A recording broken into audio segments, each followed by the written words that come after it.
Welcome to Sankalp learning solutions. Good evening ಮಕ್ಕಳೇ, ಎಲ್ಲರೂ ಹೇಗಿದ್ದೀರಾ? ಚೆನ್ನಾಗಿದ್ದೀರಾ ಅಂತ ಭಾವಿಸ್ತೇನೆ. ಹಿಂದಿನ ತರಗತಿಯಲ್ಲಿ ನಾವು ಈ ವೃತ್ತಗಳು ಇವುಗಳಿಗೆ ಸಂಬಂಧಪಟ್ಟ ಹಾಗೆ ಈ ವೃತ್ತಗಳು ಎಂದರೇನು, ಅದೇ ರೀತಿ ವೃತ್ತಗಳು ನಮ್ಮ ದಿನನಿತ್ಯ ಬದುಕಿನಲ್ಲಿ ಯಾವ ಯಾವ ರೀತಿಯಲ್ಲಿ ಕಾಣ್ತೇವೆ ಅನ್ನೋದನ್ನ ನೋಡಿದ್ವಿ. ಅದೇ ರೀತಿ ಈ ವೃತ್ತಗಳಿಗೆ ಸಂಬಂಧಪಟ್ಟಂತಹ ಕೆಲವೊಂದು ಪದಗಳನ್ನ ಅಭ್ಯಾಸ ಮಾಡಿದ್ವಿ ಅಲ್ವಾ? ಈ ಒಂದು ವೃತ್ತಗಳಲ್ಲಿ ಮೊದಲನೇ ಪರಿಕಲ್ಪನೆ ಯಾವುದಾಗಿತ್ತು? ವೃತ್ತದ ಭಾಗಗಳು. ಸೊ ಇವುಗಳನ್ನು ಕೂಡ ನಾವು ಹಿಂದಿನ ತರಗತಿಯಲ್ಲಿ ಅಭ್ಯಾಸ ಮಾಡಿದ್ವಿ. ಇವತ್ತಿನ ತರಗತಿಯಲ್ಲಿ ನಾವು ಇನ್ನುಳಿದ ಪರಿಕಲ್ಪನೆಗಳನ್ನ ನೋಡ್ತಾ ಹೋಗೋಣ. ಇಲ್ಲಿ ಇವತ್ತಿನ ತರಗತಿಯಲ್ಲಿ ನಾವು ಈ ವೃತ್ತಗಳಿಗೆ ಸಂಬಂಧಪಟ್ಟ ಹಾಗೆ ಎರಡು ಪ್ರಮೇಯಗಳನ್ನ ನೋಡೋಣ. ಈ ವೃತ್ತಗಳಲ್ಲಿ ಈ ಪ್ರಮೇಯವನ್ನ ನೋಡುವ ಮೊದಲು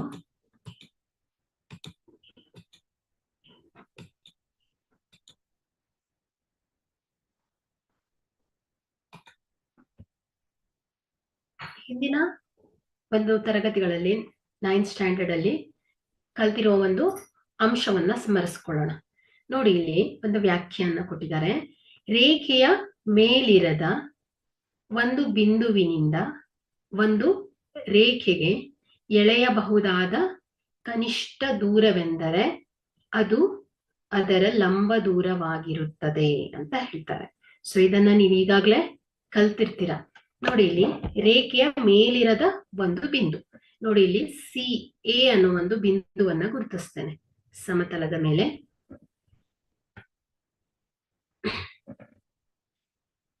ಇಲ್ಲಿ ರೇಖೆಯ ಇಲ್ಲೊಂದು ಬಿಂದುವನ್ನ ಗುರುತಿಸ್ತೇನೆ, ಇದನ್ನ ಎ ಅಂತ ಹೆಸರಿಸ್ತೇನೆ. ಇಲ್ಲೊಂದು ಸರಳ ರೇಖೆಯನ್ನ ಹೇಳ್ಕೊಳ್ತೇನೆ, ಇದನ್ನ ಬಿ ಸಿ ಅಂತ ಒಂದು ಸರಳ ರೇಖೆ. ನೋಡಿ, ಇಲ್ಲಿ ಈ ಒಂದು ಬಿಂದು ಎ ನಿಂದ ಈ ಬಿ ಸಿ ರೇಖೆಗೆ ಒಂದು ಸರಳ ರೇಖೆಯನ್ನ ಈ ರೀತಿ ಎಳಿತಾ ಇದ್ದೇನೆ.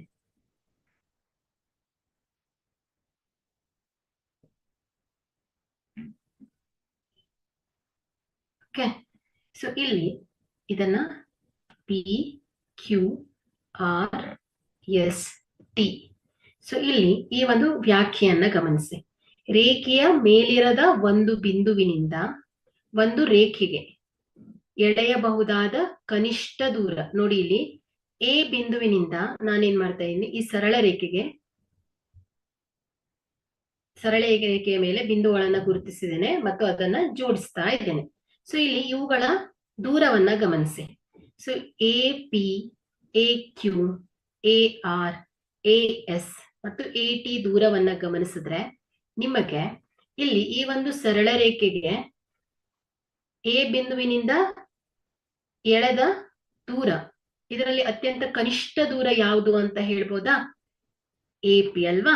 ಸೊ ಎ ಆರ್ ಏನಾಗಿದೆ, ಈ ಒಂದು ಬಾಹ್ಯ ರೇಖೆಯ ಮೇಲಿರದ ಬಿಂದುವಿನಿಂದ ಈ ಒಂದು ಸರಳ ರೇಖೆಗೆ ಎಳೆದ ಕನಿಷ್ಠ ದೂರ ಅಂತ ಹೇಳ್ಬೋದು. ಹಾಗಾದ್ರೆ ಈ ಕನಿಷ್ಠ ದೂರದಿಂದ ಉಂಟಾಗುತ್ತಿರುವ ಕೋನವನ್ನ ಗಮನಿಸಿದ್ರೆ, ಸೊ ಇಲ್ಲಿ ನೋಡಿ, ಈ ಕೋನವನ್ನ ಗಮನಿಸಿ. ಸೊ ಇದೇನಾಗಿರುತ್ತೆ ಹೇಳಿ, 90 ಡಿಗ್ರಿ ಕೋನವನ್ನ ಉಂಟು ಮಾಡತ್ತೆ. ಹಾಗಾದ್ರೆ ನಾವೇನ್ ಹೇಳ್ಬೋದು ಹೇಳಿ, ಈ ಒಂದು ರೇಖೆಯ ಮೇಲಿರದ ಬಿಂದುವಿನಿಂದ ಒಂದು ರೇಖೆಗೆ ಎಳೆಯಬಹುದಾದ ಕನಿಷ್ಠ ದೂರವನ್ನ ಏನಂತ ಹೇಳ್ತೇವೆ? ಈ ಒಂದು ಬಾಹ್ಯ ಬಿಂದು, ಅದರಿಂದ ಈ ರೇಖೆಯ ಮೇಲಿನ ಬಿಂದುವಿನ ಕನಿಷ್ಠ ದೂರ ಏನಾಗಿರುತ್ತೆ ಮಕ್ಕಳೇ? ಅದರ ಲಂಬ ದೂರ ಆಗಿರತ್ತೆ ಅಂತ ಗೊತ್ತಾಯ್ತು. ಸೊ ಇದನ್ನ ನೀವು ಹಿಂದಿನ ತರಗತಿಯಲ್ಲಿ ಕಲ್ತಿದ್ದೀರಾ. ಸೊ ಇದನ್ನ ಯಾಕೆ ನಾನು ಇನ್ನೊಮ್ಮೆ ಹೇಳ್ದೆ ಏನಂದ್ರೆ, ಇವತ್ತಿನ ಪ್ರಮೇಯ. ಸೊ ಇಲ್ಲಿ ನಿಮಗೆ ಇದು ಸಹಾಯವಾಗುತ್ತೆ. ನೋಡಿ, ಈಗ ಈ ಒಂದು ವೃತ್ತದ ಪಾಠದಲ್ಲಿ ಎರಡನೇ ಪರಿಕಲ್ಪನೆಯನ್ನ ನೋಡೋಣ, ಪ್ರಮೇಯವನ್ನ ನೋಡೋಣ. ಇಲ್ಲಿ ನೋಡಿ, ಪ್ರಮೇಯ 10.1. ಇಲ್ಲಿ ಪ್ರಮೇಯದ ವ್ಯಾಖ್ಯಾನ ಏನ್ ಹೇಳುತ್ತೆ? ವೃತ್ತದ ಮೇಲಿನ ಯಾವುದೇ ಬಿಂದುವಿನಲ್ಲಿ ಎಳೆದ ಸ್ಪರ್ಶಕವು ಸ್ಪರ್ಶಕ ಬಿಂದುವಿನಲ್ಲಿ, ಈ ಸ್ಪರ್ಶ ಬಿಂದುವಿನಲ್ಲಿ ಎಳೆದ ತ್ರಿಜ್ಯಕ್ಕೆ ಲಂಬವಾಗಿರುತ್ತದೆ ಅಂತ ಹೇಳುತ್ತೆ.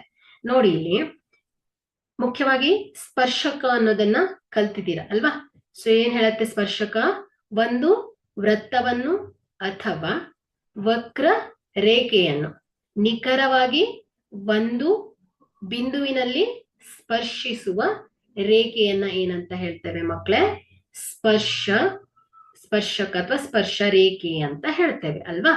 ಸೊ ಇಲ್ಲಿ ಇವ್ರು ಏನ್ ಹೇಳ್ತಾ ಇದ್ದಾರೆ ಈ ಒಂದು ಪ್ರಮೇಯದಲ್ಲಿ? ವೃತ್ತದ ಮೇಲಿನ ಯಾವುದಾದರೂ ಒಂದು ಬಿಂದುವಿನಲ್ಲಿ, ನೋಡಿ ಇದೊಂದು ವೃತ್ತ. ಸೊ ಇಲ್ಲಿ ಯಾವುದಾದರೂ ಒಂದು ಬಿಂದುವಿನಲ್ಲಿ ಎಳೆದ ಸ್ಪರ್ಶಕ. ಸೊ ಇದೇನಾಗ್ತಾ ಇದೆ?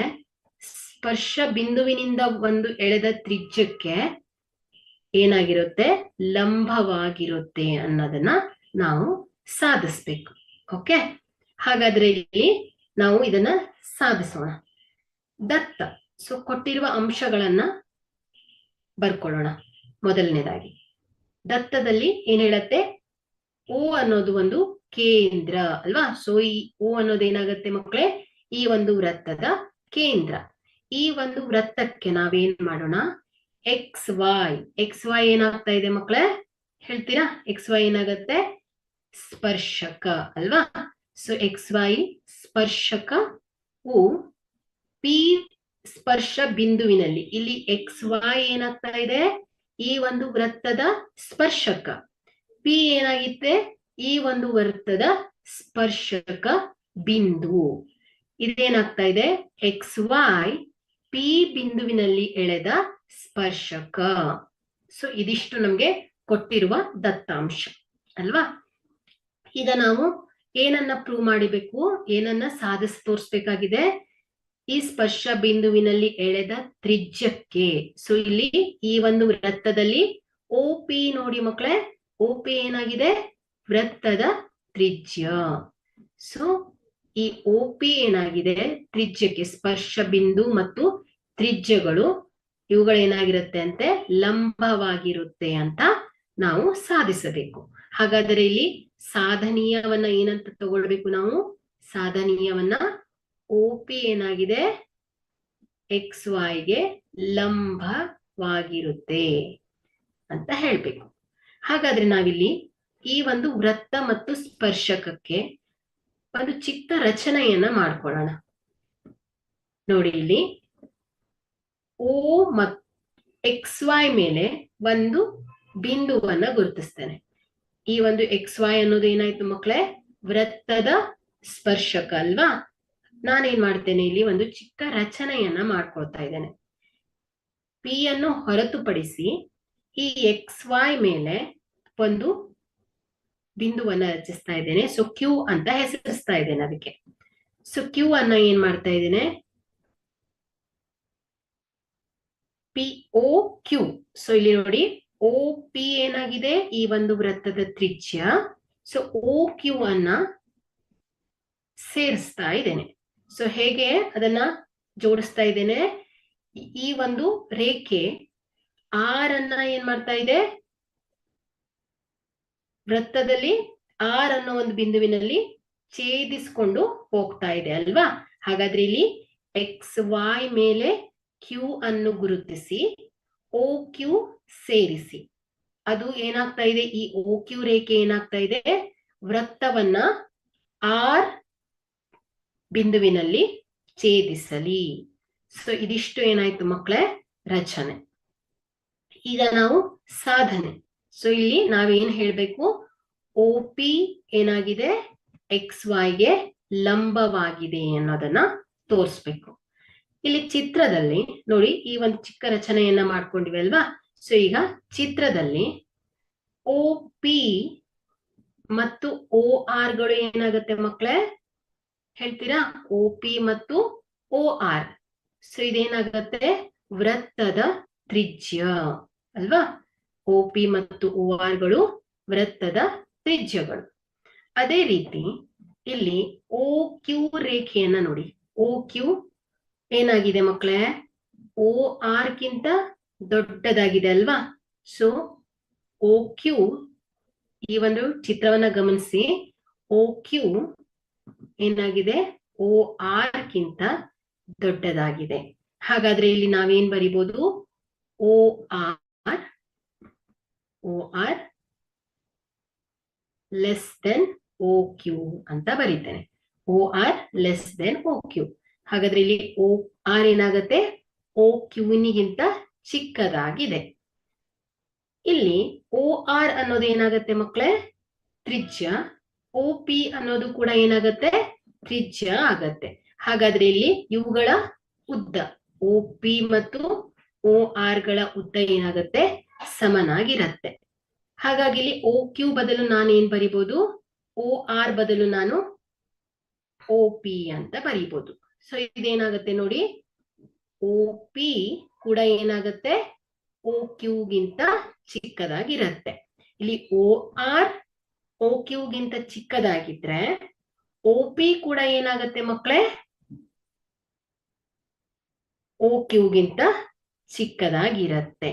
ಹಾಗಾದ್ರೆ ಇಲ್ಲಿ ಈ ಒಂದು ಸ್ಪರ್ಶಕ ರೇಖೆಯ ಮೇಲೆ ಪಿ ಅನ್ನು ಹೊರತುಪಡಿಸಿ ಯಾವುದೇ ಬಿಂದುವನ್ನ ತಗೊಳ್ಳಿ. ನೋಡಿ ಇಲ್ಲಿ ಪಿ ಅನ್ನ ಹೊರತುಪಡಿಸಿ ಇಲ್ಲಿ ಈ ಒಂದು ಸ್ಪರ್ಶಕದ ಮೇಲೆ ಒಂದು ಬಿಂದುವನ್ನ ಗುರುತಿಸ್ತೇನೆ, ಎಸ್ ಅಂತ ತಗೊಳ್ತೇನೆ. ಸೊ ಇಲ್ಲಿ ವೃತ್ತ ಕೇಂದ್ರ ಮತ್ತು ಸ್ಪರ್ಶಕದನ್ನ ಜೋಡಿಸ್ತೇನೆ. ವೃತ್ತ ಕೇಂದ್ರ ಮತ್ತು ಸ್ಪರ್ಶಕದ ಮೇಲಿನ ಬಿಂದುವನ್ನ ಜೋಡಿಸ್ತೇನೆ.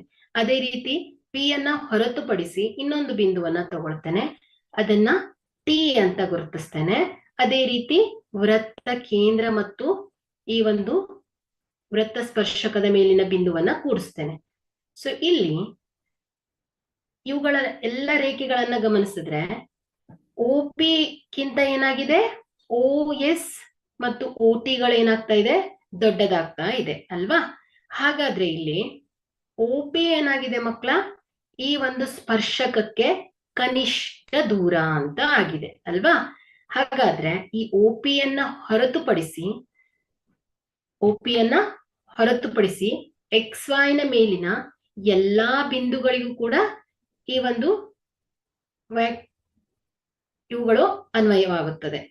ಹಾಗಾದ್ರೆ ಇಲ್ಲಿ ನಾವೇನ್ ಹೇಳ್ಬೋದು, ಯಾವುದು ಕನಿಷ್ಠ ದೂರವಾಗಿರುತ್ತದೆಯೋ ಅದು ಏನಾಗಿರುತ್ತೆ ಮಕ್ಕಳೇ, ಅದರ ಲಂಬ ದೂರವಾಗಿರುತ್ತೆ. ಈಗಾಗಲೇ ನಾವು 9ನೇ ತರಗತಿಯಲ್ಲಿ ಕಲ್ತಿರೋ ಒಂದು ಅಂಶಗಳನ್ನ ನೆನ್ಪು ಮಾಡ್ಕೊಂಡ್ವಿ ಅಲ್ವಾ. ಸೊ ಯಾವುದು ಒಂದು ಕನಿಷ್ಠ ದೂರವಾಗಿರುತ್ತದೆಯೋ ಸೊ ಅವುಗಳ ಏನಾಗಿರುತ್ತೆ, ಅದರ ಲಂಬ ದೂರವಾಗಿರುತ್ತೆ. ಹಾಗಾಗಿ ಇಲ್ಲಿ ನಾವೇನ್ ಹೇಳ್ಬೋದು, ಎಕ್ಸ್ ವೈ ನ ಮೇಲಿನ ಎಲ್ಲಾ ಬಿಂದುಗಳಿಗಿಂತ ಓ ಪಿ ಏನಾಗಿದೆ, ಓ ಇಂದ ಇರುವ ಕನಿಷ್ಠ ದೂರ. ಸೊ ಕನಿಷ್ಠ ದೂರ ಅಂದ್ರೆ ಏನಾಗುತ್ತೆ, ಅದು ಅದರ ಲಂಬ ದೂರ. ಹಾಗಾಗಿ ನಾವೇನ್ ಹೇಳ್ಬೋದು, ಇಲ್ಲಿ ಓ ಪಿ ಏನಾಗಿದೆ, ಪರ್ಪೆಂಡಿಕ್ಯುಲರ್ ಏನಾಗತ್ತೆ, ಎಕ್ಸ್ ವೈಗೆ ಲಂಬವಾಗಿರುತ್ತೆ. ಸೊ ಇದೇನ್ ಮಕ್ಕಳೇ, ಸಾಧನೆ. ಇದು ನಮ್ಮ ಸಾಧನೆ. O P perpendicular to X Y ಆಗಿದೆ. ಓಕೆ, ಹಾಗಾದ್ರೆ ಇಲ್ಲಿ ನಾವು ಏನು ಹೇಳ್ಬೋದು, ಸಾಮಾನ್ಯವಾಗಿ ವೃತ್ತದ ಮೇಲೆ ಯಾವುದೇ ಬಿಂದುವಿನಲ್ಲಿ ಎಳೆದ ಸ್ಪರ್ಶಕವು ಸ್ಪರ್ಶ ಬಿಂದುವಿನಲ್ಲಿ ಎಳೆದ ತ್ರಿಜ್ಯಕ್ಕೆ ಏನಾಗಿರುತ್ತೆ ಮಕ್ಕಳೇ, ಲಂಬವಾಗಿರುತ್ತೆ. ಸೊ ಇದೇನಾಯ್ತು, ಪ್ರಮೇಯ 10.1. ಸೊ ಇದು ತುಂಬಾ ಇಂಪಾರ್ಟೆಂಟ್. ಈ ಸ್ಟೇಟ್ಮೆಂಟ್ ಅನ್ನ ಬಳಸ್ಕೊಂಡು ಇದರ ಲಂಬ ದೂರ ಅಂದ್ರೆ ಏನಾಗತ್ತೆ ಮಕ್ಕಳ, ಇದರ ಕೋನ ಏನಾಗಿರುತ್ತೆ, ಯಾವಾಗ್ಲೂ 90 ಡಿಗ್ರಿನೇ ಇರುತ್ತೆ. ಓಕೆನಾ, ಸರಿ. ಈಗ ಇಲ್ಲಿ ಕೆಲವೊಂದು ವ್ಯಾಖ್ಯೆಗಳನ್ನ ಗಮನಿಸಿ. ಪ್ರಕರಣ 1 ನೋಡಿ, ಇಲ್ಲಿ ವೃತ್ತದ ಒಳಗಿನ ಬಿಂದುವಿನ ಮೂಲಕ ವೃತ್ತಕ್ಕೆ ಸ್ಪರ್ಶಕವನ್ನು ಎಳೆಯಲು ಸಾಧ್ಯವಿಲ್ಲ. ಹೌದೋ ಇಲ್ಲ, ಹೇಳ್ತೀರಾ ಯಾರಾದ್ರೂ? ನೋಡಿ, ವೃತ್ತದ ಒಳಗಿನ ಬಿಂದುವಿನ ಮೂಲಕ ನೋಡಿ, ಇಲ್ಲಿ ಯಾವ್ದಾದ್ರು ಒಂದು ಬಿಂದುವನ್ನ ಗುರುತಿಸ್ತೇನೆ. ನೋಡಿ, ಇದು ವೃತ್ತ ಕೇಂದ್ರ. ಸೊ ಇಲ್ಲಿ ಒಂದು ಬಿಂದುವನ್ನ ಗುರುತಿಸ್ತೇನೆ. ಸೊ ಇಲ್ಲಿ ಒಂದು ಸರಳ ರೇಖೆಯನ್ನ ಎಳೆಯುತ್ತೇನೆ. ಅದೇ ರೀತಿ ಇಲ್ಲೊಂದು ಬಿಂದುವನ್ನ ಗುರುತಿಸ್ತೇನೆ, ಇಲ್ಲೊಂದು ಸರಳ ರೇಖೆಯನ್ನ ಎಳಿತೇನೆ. ಸೊ ಇಲ್ಲಿ ಇದು ಸ್ಪರ್ಶಕ ಆಗ್ಲಿಕ್ಕೆ ಸಾಧ್ಯನಾ? ಇಲ್ಲ ಅಲ್ವಾ. ಯಾಕೆ ಹೇಳಿ? ಸ್ಪರ್ಶಕ ಅಂದ್ರೆ ಏನ್ ಹೇಳುತ್ತೆ ಹೇಳಿ? ಒಂದು ವೃತ್ತವನ್ನು ಅಥವಾ ವಕ್ರ ರೇಖೆಯನ್ನು ನಿಖರವಾಗಿ ಒಂದು ಬಿಂದುವಿನಲ್ಲಿ ಛೇದಿಸ್ಬೇಕಲ್ವಾ. ಈ ಒಂದು ವಕ್ರ ರೇಖೆ ಅಥವಾ ಈ ಒಂದು ವೃತ್ತದ ಭಾಗವನ್ನ ಒಂದು ಬಿಂದುವಿನಲ್ಲಿ ಛೇದಿಸಿದ್ರೆ ಏನಾಗತ್ತೆ ಮಕ್ಕಳೇ, ಅದು ವೃತ್ತ ಸ್ಪರ್ಶಕ ಆಗತ್ತೆ. ಹಾಗಾದ್ರೆ ನಾವಿಲ್ಲಿ ವೃತ್ತದ ಒಳಗಡೆ ಸ್ಪರ್ಶಕವನ್ನ ಎಳೆಯಲು ಸಾಧ್ಯನಾ? ಇಲ್ಲ ಅಲ್ವಾ? ಸೊ ಹಾಗಾದ್ರೆ ಇಲ್ಲಿ ಏನಾಗತ್ತೆ, ವೃತ್ತಕ್ಕೆ ಸ್ಪರ್ಶಕವನ್ನ ಎಳೆಯಲು ಸಾಧ್ಯವಿಲ್ಲ. ಓಕೆ, ಅದೇ ರೀತಿ ಎರಡನೇ ಪ್ರಕರಣವನ್ನ ನೋಡಿ. ವೃತ್ತದ ಮೇಲಿನ ಒಂದು ಬಿಂದುವಿನಲ್ಲಿ ವೃತ್ತಕ್ಕೆ ಒಂದೇ ಒಂದು ಸ್ಪರ್ಶಕ ಎಳೆಯಬಹುದು. ಹೌದಲ್ವಾ? ನೋಡಿ, ಒಂದು ವೃತ್ತ, ಇದು ವೃತ್ತದ ಕೇಂದ್ರ O. ನೋಡಿ, ಇಲ್ಲಿ ಈ ಬಿಂದುವನ್ನ ತಗೊಂಡ್ರೆ, P ಅಂತ ತಗೊಂಡ್ರೆ, ಈ P ಬಿಂದುವಿನ ಮೂಲಕ ಏನ್ ಮಾಡ್ಬೋದು, ಕೇವಲ ಒಂದೇ ಒಂದು ಸ್ಪರ್ಶಕವನ್ನ ಎಳೆಯಬಹುದು. ಅದೇ ರೀತಿ ಇಲ್ಲೊಂದು ಬಿಂದುವನ್ನ ಗುರುತಿಸಿ ವೃತ್ತದ ಮೇಲೆ Q ಅಂತ ತಗೊಂಡ್ರೆ, ಈ ಒಂದು ಬಿಂದುವಿನ ಮೂಲಕ ಕೇವಲ ಒಂದೇ ಒಂದು ಸ್ಪರ್ಶಕವನ್ನ ಮಾತ್ರ ಎಳೆಯಲು ಸಾಧ್ಯ ಅಲ್ವಾ? ಸೊ ಇಲ್ಲಿ ಹೀಗೆ ಈ ಬಿಂದುವಿನ ಮೂಲಕ ಒಂದು ರೇಖೆಯನ್ನ ಎಳೆದ್ರೆ, ಸೊ ಇದು ಸ್ಪರ್ಶಕ ಆಗತ್ತಾ? ಇಲ್ಲ ಅಲ್ವಾ? ಸೊ ಇದು ಒಂದು ಛೇದಕ ಆಗ್ಬಿಡತ್ತೆ. ಹಾಗಾಗಿ ವೃತ್ತದ ಮೇಲಿನ ಒಂದು ಬಿಂದುವಿನಲ್ಲಿ ವೃತ್ತಕ್ಕೆ ಒಂದೇ ಒಂದು ಸ್ಪರ್ಶಕ ಮಾತ್ರ ಎಳೆಯಬಹುದು ಅಲ್ವಾ? ಸೊ ಈ ಪಾಯಿಂಟ್ ಕೂಡ ನಿಮ್ಗೆ ಅರ್ಥ ಆಗಿದೆ ಅಲ್ವಾ? ಅದೇ ರೀತಿ ಮೂರನೆಯ ಒಂದು ಪ್ರಕರಣವನ್ನ ನೋಡಿ. ವೃತ್ತಕ್ಕೆ ಬಾಹ್ಯ ಬಿಂದುವಿನಿಂದ ನಿರ್ದಿಷ್ಟವಾಗಿ 2 ಸ್ಪರ್ಶಕಗಳನ್ನ ಎಳೆಯಬಹುದು. ಸೊ ಇದೆಲ್ಲ ಇಂಪಾರ್ಟೆಂಟ್. ಸೊ ಇದನ್ನ ನೆನ್ಪಿಟ್ಕೊಳ್ಬೇಕು. 1 ಮಾರ್ಕ್ಸ್ ಕ್ವಶನ್ ಬರುತ್ತಲ್ವಾ? ಸೊ ಅವಾಗೆಲ್ಲ ಇದು ಹೆಲ್ಪ್ ಆಗುತ್ತೆ. ಸೊ ಇಲ್ಲಿ ನೋಡಿ, ವೃತ್ತ. ಸೊ ಈ ಒಂದು ವೃತ್ತಕ್ಕೆ ಇಲ್ಲೊಂದು ಬಿಂದು P ಅಂತ ಗುರುತಿಸ್ತೇನೆ. ಇದು ಒಂದು ಬಾಹ್ಯ ಬಿಂದು. ಸೊ ಈ ಬಾಹ್ಯ ಬಿಂದುವಿನಿಂದ ಗರಿಷ್ಠ ಎಷ್ಟು ಸ್ಪರ್ಶಕಗಳನ್ನ ಎಳೆಯಬಹುದು ಹೇಳಿ?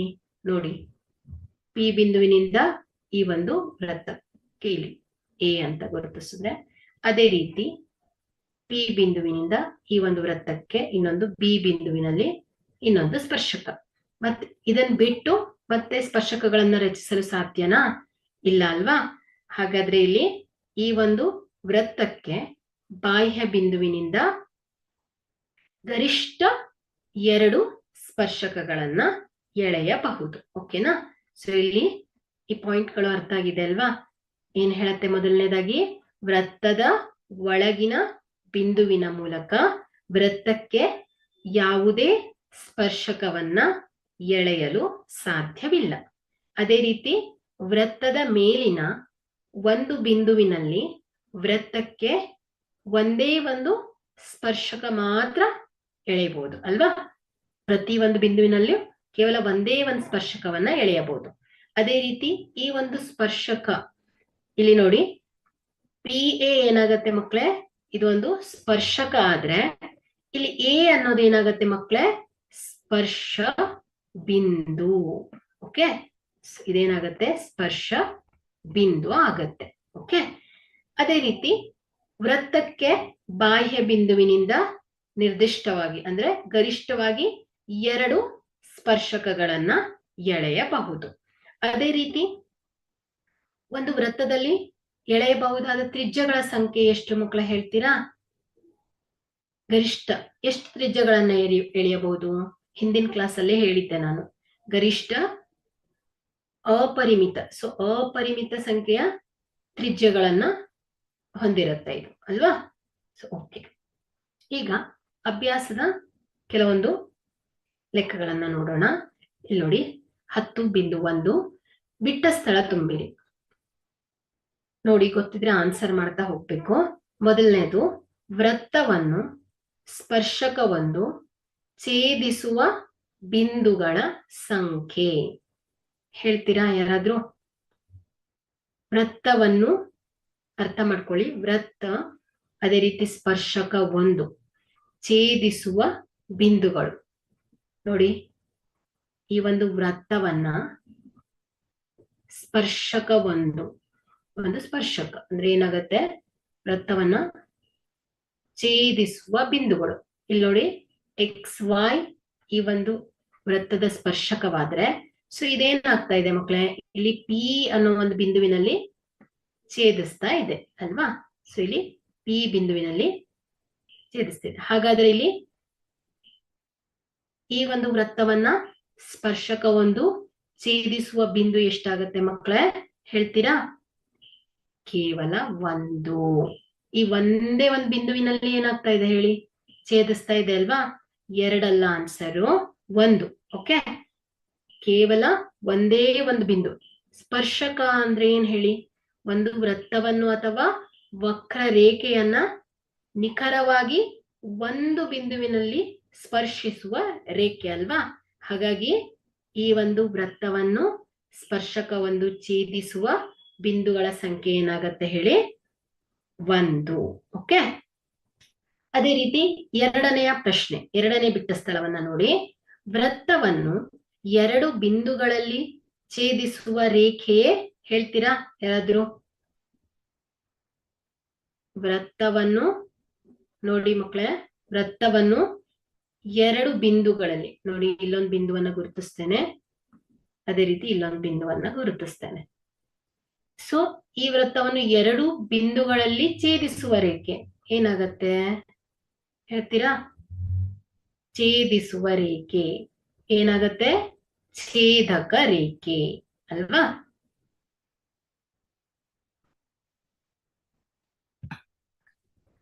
ಇದೇನಾಗತ್ತೆ? ವೃತ್ತವನ್ನು ಎರಡು ಬಿಂದುಗಳಲ್ಲಿ ಛೇದಿಸುವ ರೇಖೆಯೇ ಛೇದಕ ರೇಖೆ. ಓಕೆ, ಮೂರನೆಯ ಪ್ರಶ್ನೆಯನ್ನ ಗಮನಿಸಿ. ಒಂದು ವೃತ್ತವನ್ನು, ಮೂರನೇ ಬಿಟ್ಟ ಸ್ಥಳವನ್ನ ನೋಡಿ. ಒಂದು ವೃತ್ತವು ಹೊಂದಿರಬಹುದಾದ ಸಮಾಂತರ ಸ್ಪರ್ಶಕಗಳ ಗರಿಷ್ಠ ಸಂಖ್ಯೆ ಏನಾಗತ್ತೆ? ಗರಿಷ್ಠ ಸಂಖ್ಯೆ ಇಲ್ಲಿ ನೋಡಿ, ಈ ಒಂದು ವೃತ್ತವು ಹೊಂದಿರಬಹುದಾದ ಸಮಾಂತರ ಸ್ಪರ್ಶಕಗಳು ನೋಡಿ. ಇಲ್ಲಿ ಸಮಾಂತರ ಅಂದ್ರೆ ಹೇಗಿರ್ಬೇಕು ಹೇಳಿ? ನೋಡಿ, ಇಲ್ಲೊಂದು ಸ್ಪರ್ಶಕವನ್ನ ರಚಿಸ್ತೇನೆ XY, ಅದೇ ರೀತಿ ಅದರ ಮುಂದೆ ಇಲ್ಲೊಂದು ಸ್ಪರ್ಶಕವನ್ನ ರಚಿಸ್ತೇನೆ AB ಅಂತ ತಗೊಳ್ಳೋಣ. ಸೊ ಇಲ್ಲಿ ಇವು XY ಮತ್ತು AB ಗಳು ಏನಾಯ್ತು? ಈ ಒಂದು ವೃತ್ತದ ಸ್ಪರ್ಶಕಗಳು. ಹಾಗೆ XY ಏನಾಗಿದೆ? AB ಮತ್ತು XY ಗಳು ಏನಾಗಿದೆ? ಸಮಾಂತರ ರೇಖೆಗಳು ಅಲ್ವಾ? ಹಾಗಾದ್ರೆ ಇಲ್ಲಿ ಒಂದು ವೃತ್ತವು ಹೊಂದಿರಬಹುದಾದ ಸಮಾಂತರ ಸ್ಪರ್ಶಕಗಳು ಎಷ್ಟಾಗತ್ತೆ ಮಕ್ಕಳೇ? ನೋಡಿ, ಇಲ್ಲೂ ಕೂಡ ನಾನು ಒಂದು ಸರಳ ರೇಖೆಗಳನ್ನ ಬರಿತೇನೆ, ಬಟ್ ಇವುಗಳೆಲ್ಲ ಸಮಾಂತರವಾಗಿರುತ್ತೆ. ಬಟ್ ಇವು ಸ್ಪರ್ಶಕಗಳಾಗತ್ತಾ? ಇಲ್ಲ, ಇವುಗಳೆಲ್ಲ ಏನಾಗತ್ತೆ ಹೇಳಿ? ಛೇದಕಗಳಾಗತ್ತೆ. ನಮ್ಗೆ ಏನ್ ಹೇಳ್ಬೇಕಿಲ್ಲಿ? ಸಮಾಂತರ ಸ್ಪರ್ಶಕಗಳನ್ನ ಹೇಳ್ಬೇಕು. ಹಾಗಾಗಿ ಇಲ್ಲಿ ಸಮಾಂತರ ಸ್ಪರ್ಶಕಗಳ ಗರಿಷ್ಠ ಸಂಖ್ಯೆ ಎಷ್ಟಾಗತ್ತೆ ಮಕ್ಕಳೇ? 2. ಓಕೆ, 2. ನಾಲ್ಕನೇ ಬಿಟ್ಟ ಸ್ಥಳವನ್ನ ಗಮನಿಸಿ. ಒಂದು ವೃತ್ತ ಸ್ಪರ್ಶಕ ಮತ್ತು ಒಂದು ವೃತ್ತ ಹೊಂದಿರುವ ಸಾಮಾನ್ಯ ಬಿಂದುವೇ ಏನಾಗತ್ತೆ ಹೇಳಿ? ಒಂದು ವೃತ್ತ ಮತ್ತು ವೃತ್ತ ಸ್ಪರ್ಶಕ. ಕೇಂದ್ರ ಬಿಂದು O, XY ಎನ್ನುವುದು ಏನಾಯ್ತು? ಈ ಒಂದು ವೃತ್ತದ ಸ್ಪರ್ಶಕ. ಇಲ್ಲಿ ಈ ಒಂದು ವೃತ್ತ ಸ್ಪರ್ಶಕ ಹಾಗೂ ವೃತ್ತ, ಸೊ ಇವುಗಳು ಹೊಂದಿರುವ ಸಾಮಾನ್ಯ ಬಿಂದು ಯಾವುದು? ಇದು P ಅಲ್ವಾ? ಹಾಗಾದ್ರೆ ಇದನ್ನ ಏನಂತ ಹೇಳ್ತೇವೆ? ಸ್ಪರ್ಶ ಬಿಂದು ಅಲ್ವಾ? ಸೊ ಇದೇನಾಗತ್ತೆ? ಸ್ಪರ್ಶಕ ಬಿಂದು ಆಗತ್ತೆ.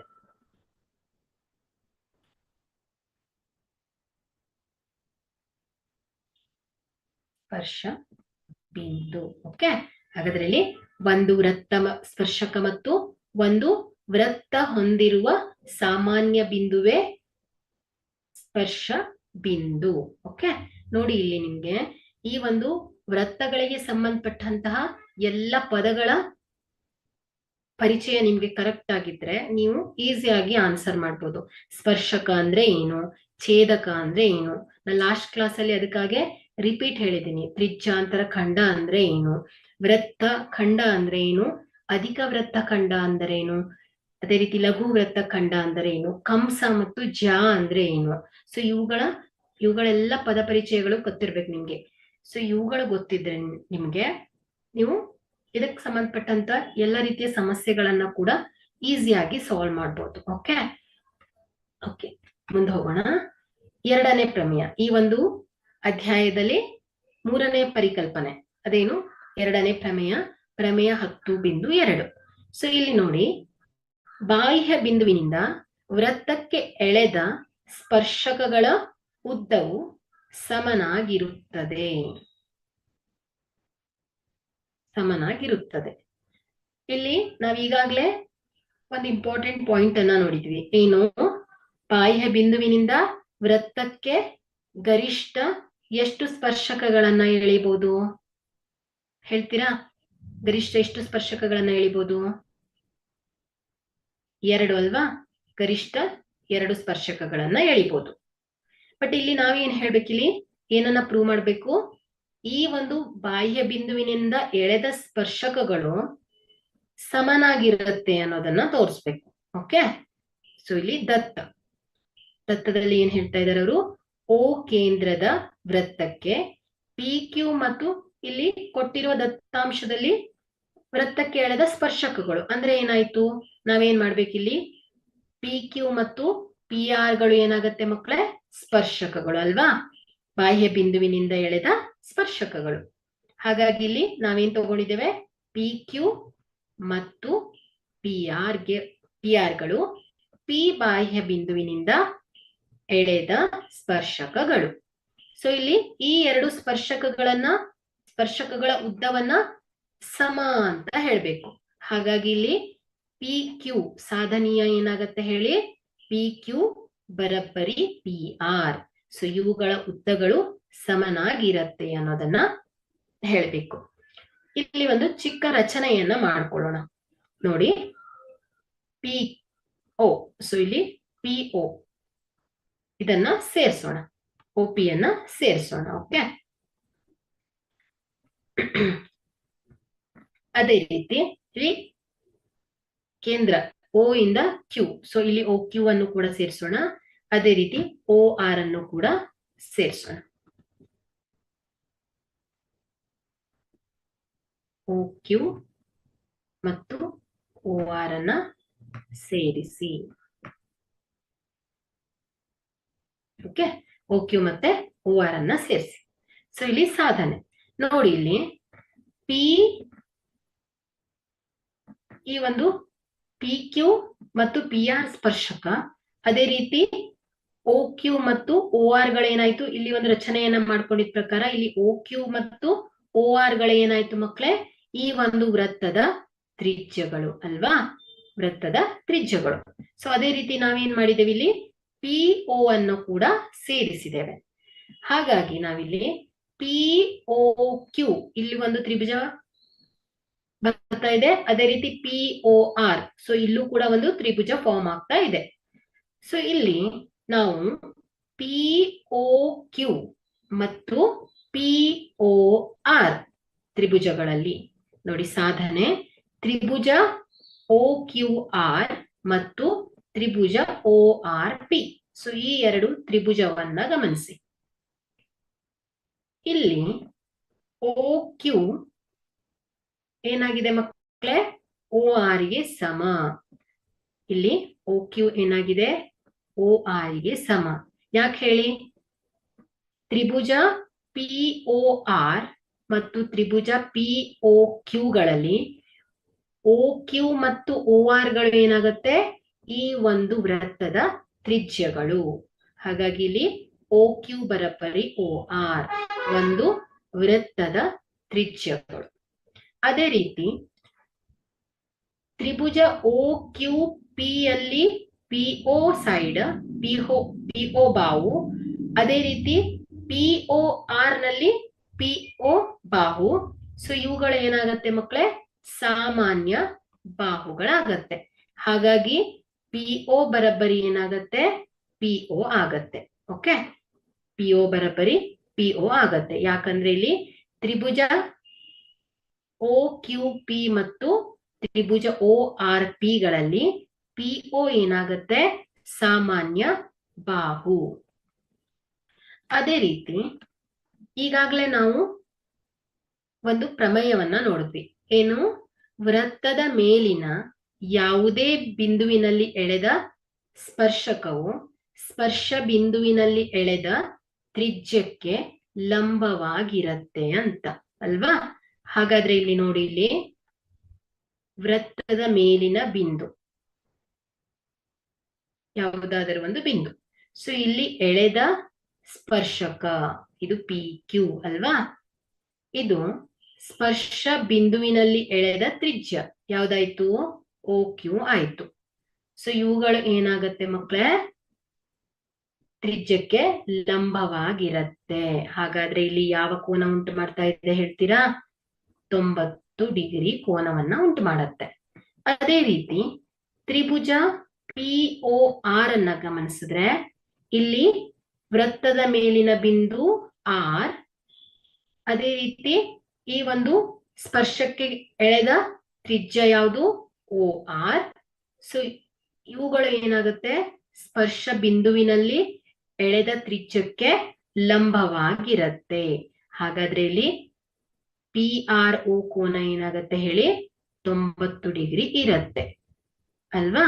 ಹಾಗಾಗಿ ಇಲ್ಲಿ ನಾವೇನ್ ಬರಿಬಹುದು, ಕೋನ OQP ಬರಬ್ಬರಿ ಏನಾಗ್ತಾ ಇದೆ, ಕೋನ ORP ಆಗ್ತಾ ಇದೆ.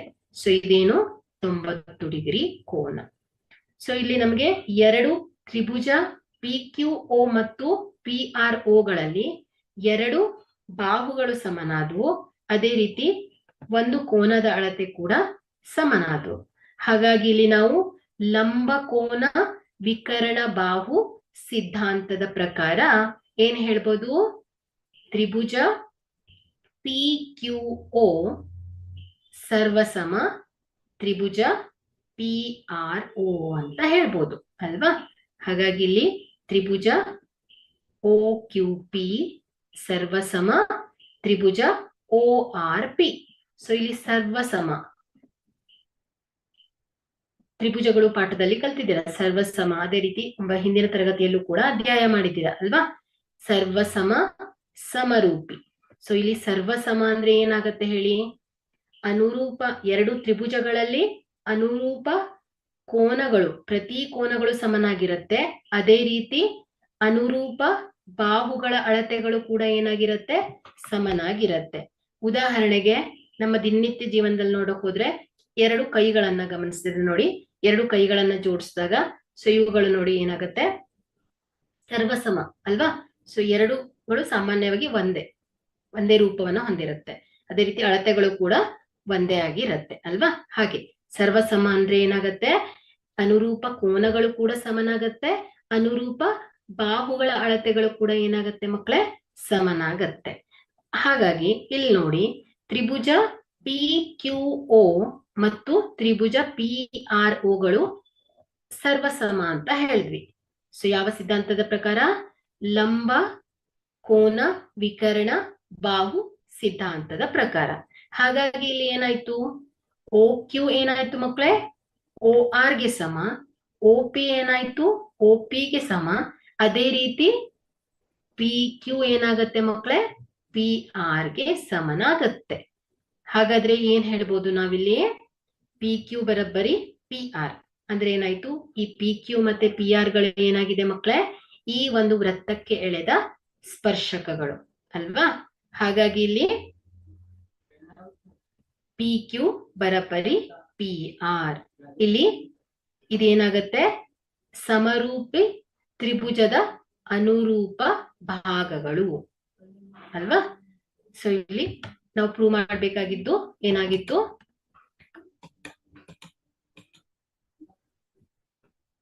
ಬಾಹ್ಯ ಬಿಂದುವಿನಿಂದ ವೃತ್ತಕ್ಕೆ ಎಳೆದ ಸ್ಪರ್ಶಕಗಳ ಉದ್ದವು ಸಮನಾಗಿರತ್ತೆ. ಹಾಗಾಗಿ ನಾವಿಲ್ಲಿ PQ ಬರಬ್ಬರಿ PR ಅಂತ ಸಾಧಿಸ್ತೀವಿ. ಓಕೆ, ಅರ್ಥ ಆಗಿದೆ ಅಲ್ವಾ. ಈ ಒಂದು ಪ್ರಮೇಯ ಕೂಡ ಅರ್ಥ ಆಗಿದೆ ಅಂತ ಭಾವಿಸ್ತೇನೆ. ಓಕೆ, ಈಗ ಉದಾಹರಣೆಗಳನ್ನ ನೋಡೋಣ.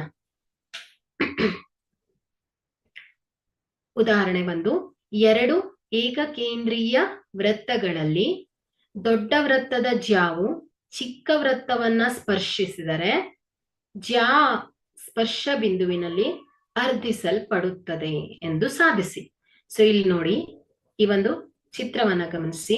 ಇಲ್ಲಿ ದೊಡ್ಡ ವೃತ್ತವನ್ನ C1 ಅಂತ ತಗೊಂಡಿದ್ದೇನೆ, ಚಿಕ್ಕ ವೃತ್ತವನ್ನ C2 ಅಂತ ತಗೊಂಡಿದ್ದೇನೆ.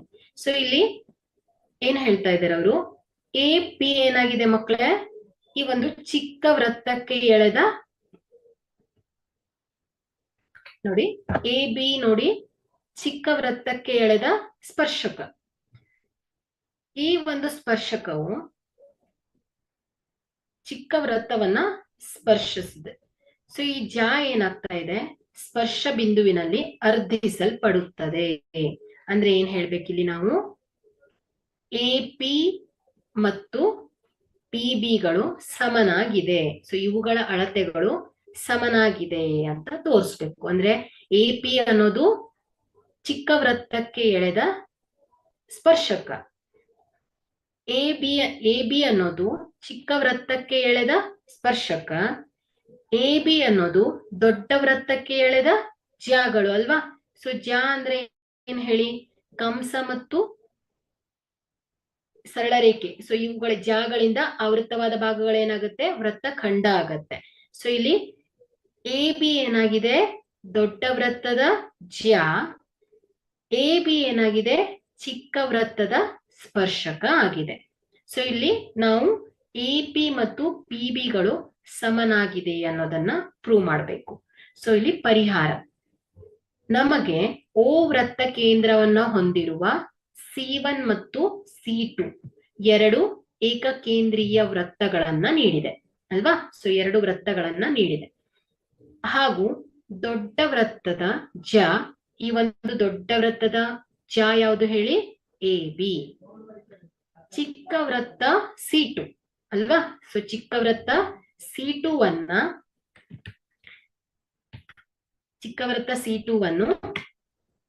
ಪಿ ಬಿಂದುವಿನಲ್ಲಿ ಸ್ಪರ್ಶಿಸುತ್ತದೆ.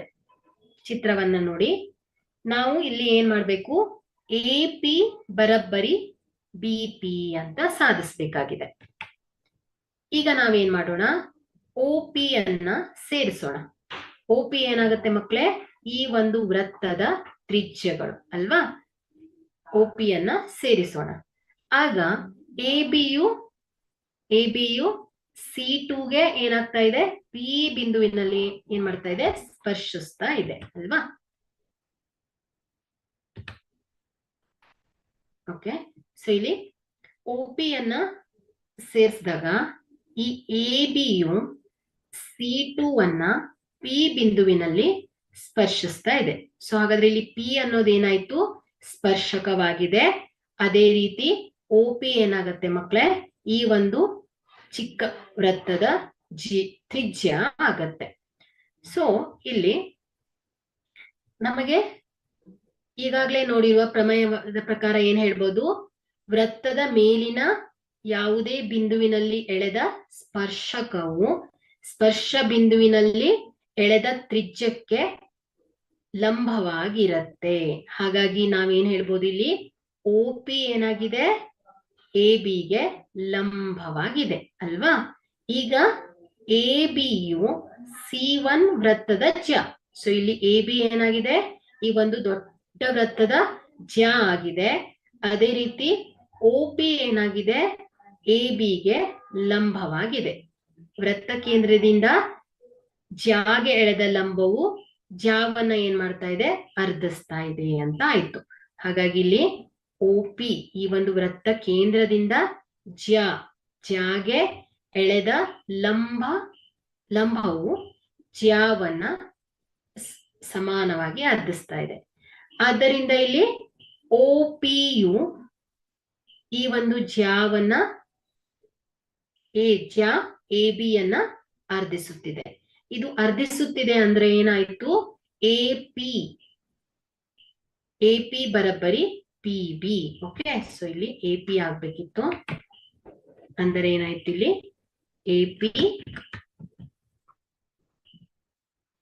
ಎ ಪಿ ಬರಬ್ಬರಿ ಪಿ ಬಿ. ಸೊ ಇವುಗಳು ಅರ್ಧಿಸುತ್ತದೆ, ಇವುಗಳು ಲಂಬ ದೂರವಾಗಿದೆ. ಮತ್ತು ಸೊ ಈ ಎ ಪಿ ಅನ್ನ ಪಿ ಬಿಂದುಗಳು, ಈ ಒಂದು ತ್ರಿಜ್ಯ ಒ ಪಿಗಳು ಅರ್ಧಿಸ್ತಾ ಇದೆ. ಅಂದ್ರೆ ಏನಾಯ್ತು, ಎ ಪಿ ಬರಬ್ಬರಿ ಏನಾಗತ್ತೆ, ಬಿ ಪಿ ಆಗತ್ತೆ. ಸೊ ಹಾಗಾಗಿ ಈ ಒಂದು ಜ್ಯಾವು ಸ್ಪರ್ಶ ಬಿಂದುವಿನಲ್ಲಿ ಅರ್ಧಿಸಲ್ಪಡುತ್ತದೆ. ಓಕೆ, ಸರಿ. ಈಗ ಮುಂದಿನ ಉದಾಹರಣೆಯನ್ನ ನೋಡಿ. ಓ ವೃತ್ತ ಕೇಂದ್ರವನ್ನ ಹೊಂದಿರುವ ವೃತ್ತಕ್ಕೆ ಬಾಹ್ಯ ಬಿಂದು ಟಿ. ನೋಡಿ, ಇಲ್ಲಿ ಈ ಚಿತ್ರವನ್ನ ಗಮನಿಸಿ. ಇಲ್ಲಿ ಟಿ ಏನಾಗಿದೆ, ಈ ವೃತ್ತಕ್ಕೆ ಒಂದು ಬಾಹ್ಯ ಬಿಂದು ಟಿ. ಸೊ ಈ ಟಿ ಇಂದ ಟಿ ಪಿ ಮತ್ತು ಟಿ ಕ್ಯೂ, ಸೊ ಇವುಗಳೇನಾಯ್ತು ಹೇಳಿ, ಈ ಒಂದು ವೃತ್ತದ ಸ್ಪರ್ಶಕಗಳು. ನಾವಿಲ್ಲಿ ಪಿ ಟಿ ಕ್ಯೂ ಬರಬ್ಬರಿ 2 OPQ ಅಂತ ಸಾಧಿಸ್ಬೇಕು. ಪಿ ಟಿ ಕ್ಯೂ ಬರಬ್ಬರಿ 2 OPQ ಎಂದು ಸಾಧಿಸಿ. ಇಲ್ಲಿ ದತ್ತ ಓ ಅನ್ನೋದು ಏನಾಯ್ತು, ವೃತ್ತ ಕೇಂದ್ರ. ಟಿ ಏನಾಗಿದೆ, ಬಾಹ್ಯ ಬಿಂದು. ಟಿ ಪಿ ಮತ್ತು ಟಿ ಕ್ಯೂ, ಸೊ ಇವುಗಳು ಏನಾಯ್ತು, ಸ್ಪರ್ಶಕ ಬಿಂದು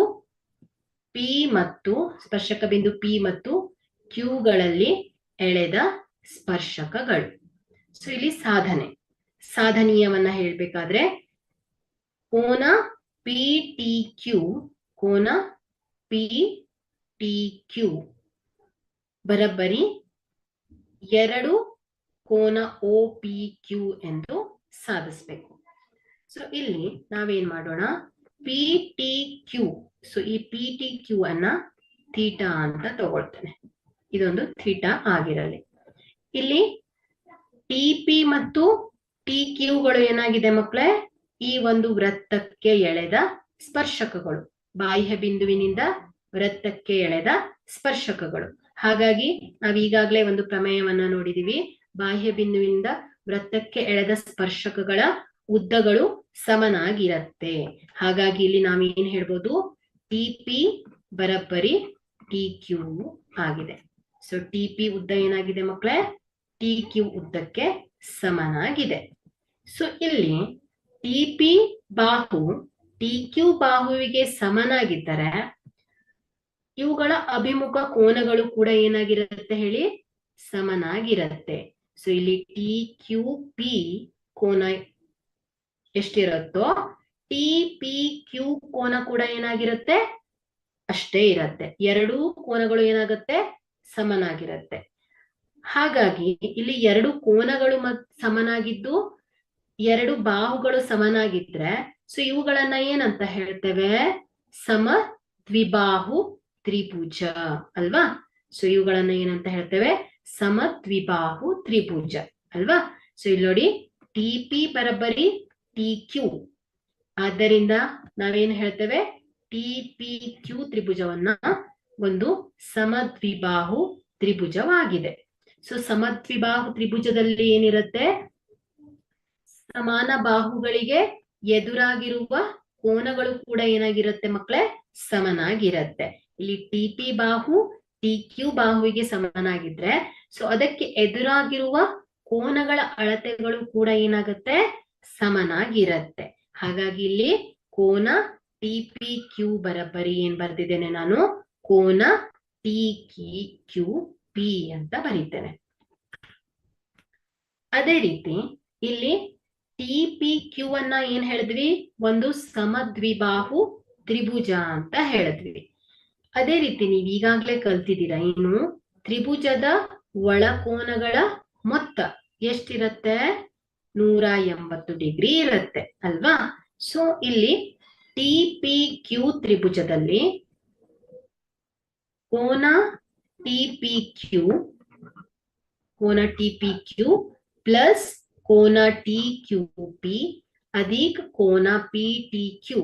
ಸೊ ಈ ಒಂದು ತ್ರಿಭುಜದ ಒಳಕೋನಗಳು, ಸೊ ಇವುಗಳ ಅಳತೆ ಏನಾಗಿರುತ್ತೆ ಮಕ್ಕಳೇ, 180 ಡಿಗ್ರಿ ಇರುತ್ತೆ. ಸೊ ಕೋನ ಟಿ ಅಧಿಕ್ ಕೋನ ಪಿ ಅಧಿಕ್ ಕೋನ ಕ್ಯೂ, ಸೊ ಇವುಗಳ ಮೊತ್ತ ಏನಾಗಿರುತ್ತೆ, 180 ಡಿಗ್ರಿ ಇರುತ್ತೆ. ಸೊ ಇಲ್ಲಿ ಈ ಒಂದು ತ್ರಿಭುಜ ಟಿ ಪಿ ಕ್ಯೂಗಳು ಏನಾಗುತ್ತೆ ಹೇಳಿ, ಒಂದು ಸಮದ್ವಿಬಾಹು ತ್ರಿಭುಜ. ಹಾಗಾಗಿ ಇಲ್ಲಿ ಕೋನ ಪಿ ಏನಾಗಿದೆ, ಕೋನ ಕ್ಯೂಗೆ ಸಮನಾಗಿದೆ. ಹಾಗಾಗಿ ಇಲ್ಲಿ ನಾನು ಏನ್ ಬರೀತೇನೆ, ಟಿ ಪಿ ಕ್ಯೂ ಅಧಿಕ್ ಕೋನ ಟಿ ಪಿ ಕ್ಯೂ ಅಧಿಕ್ ಟಿ ಕ್ಯೂ ಪಿ ಅನ್ನ ಮತ್ತು ಟಿ ಪಿ ಕ್ಯೂ ಅಂತಾನೆ ಬರಿತೇನೆ. ಯಾಕಂದ್ರೆ ಇವುಗಳ ಎರಡು ಕೋನಗಳ ಅಳತೆ ಏನಾಗಿರುತ್ತೆ, ಸಮನಾಗಿರುತ್ತೆ. ಸೊ ಹಾಗಾಗಿ ಟಿ ಪಿ ಕ್ಯೂ ಅಧಿಕ್ ಟಿ ಪಿ ಕ್ಯೂ ಅಧಿಕ್ ಉಳಿದಿರುವ ಕೋನ ಯಾವುದು, ಪಿ ಟಿ ಕ್ಯೂ ಬರಬ್ಬರಿ ಏನಾಗತ್ತೆ ಮಕ್ಕಳೇ, 180 ಡಿಗ್ರಿ. ಸೊ ಇಲ್ಲಿ ಟಿ ಪಿ ಕ್ಯೂ ಮತ್ತು ಟಿ ಪಿ ಕ್ಯೂ ಕೋನಗಳನ್ನ ಕೂಡಿದಾಗ ಎಷ್ಟು ಬರುತ್ತೆ, 2 ಟಿ ಪಿ ಕ್ಯೂ ಆಗತ್ತೆ. ಅಧಿಕ್ ಕೋನ ಪಿ ಟಿ ಕ್ಯೂ, ಕೋನ ಪಿ ಟಿ ಕ್ಯೂ ಬರಬ್ಬರಿ ಏನಾಗತ್ತೆ, 180 ಡಿಗ್ರಿ. ಸೊ ಇಲ್ಲಿ ಕೋನ ಟಿ ಪಿ ಕ್ಯೂ ನ ಅಳತೆ ಏನಾಗತ್ತೆ, 180 ಡಿಗ್ರಿ ಮೈನಸ್ ಕೋನ P T Q right side ಹೋದಾಗ ಏನಾಗುತ್ತೆ, ಮೈನಸ್ ಕೋನ ಪಿ ಟಿ ಕ್ಯೂ ಆಗತ್ತೆ. ಸೊ ಇಲ್ಲಿ ಇದು 2. ಸೊ ಇಲ್ಲಿ ಟಿ ಪಿ ಕ್ಯೂ ನ ಅಳತೆ ಏನಾಗತ್ತೆ ಹೇಳಿ, ಕೆಳಗೆ ಬರೀತಾನೆ, ಕೋನ ಟಿ ಪಿ ಕ್ಯೂ ಬರಬ್ಬರಿ ಏನಾಗತ್ತೆ, 1/2 ಗುಣಿಸು 180 ಡಿಗ್ರಿ ಮೈನಸ್ ಕೋನ ಪಿ ಟಿ ಕ್ಯೂ ಆಗತ್ತೆ. ಸೊ ಇದನ್ನ ಸಿಂಪ್ಲಿಫೈ ಮಾಡಿದಾಗ 1/2 ಗುಣಿಸು 180 ಡಿಗ್ರಿ ಮೈನಸ್ 1/2 ಕೋನ ಪಿ ಟಿ ಕ್ಯೂ ಅಲ್ವಾ. ಸೊ ಇಲ್ಲಿ 2 1 2 2 9 180 ಡಿಗ್ರಿ ಆಗತ್ತೆ. ಹಾಗಾಗಿ ಇಲ್ಲಿ ಕೋನ ಟಿ ಪಿ ಕ್ಯೂ ಬರಬ್ಬರಿ ಏನಾಯ್ತು ಹೇಳಿ, 90 ಡಿಗ್ರಿ ಮೈನಸ್ 1/2 ಕೋನ ಪಿ ಟಿ ಕ್ಯೂ ಆಯ್ತು. ಸೊ ಇಲ್ಲಿ ತ್ರಿಜ್ಯ ನೋಡಿ ಇಲ್ಲಿ. ಸೊ ನಮಗೆ ಇಲ್ಲಿ ಯಾವ ಅಳತೆ ಸಿಕ್ಕಿದೆ, ಟಿ ಪಿ ಕ್ಯೂ. ಸೊ ಈ ಒಂದು ಕೋನದ ಅಳತೆ ಸಿಕ್ಕಿದೆ ಅಲ್ವಾ. ಸೊ ಈ ಒಂದು ಕೋನದ ಅಳತೆ ಸಿಕ್ಕಿದೆ.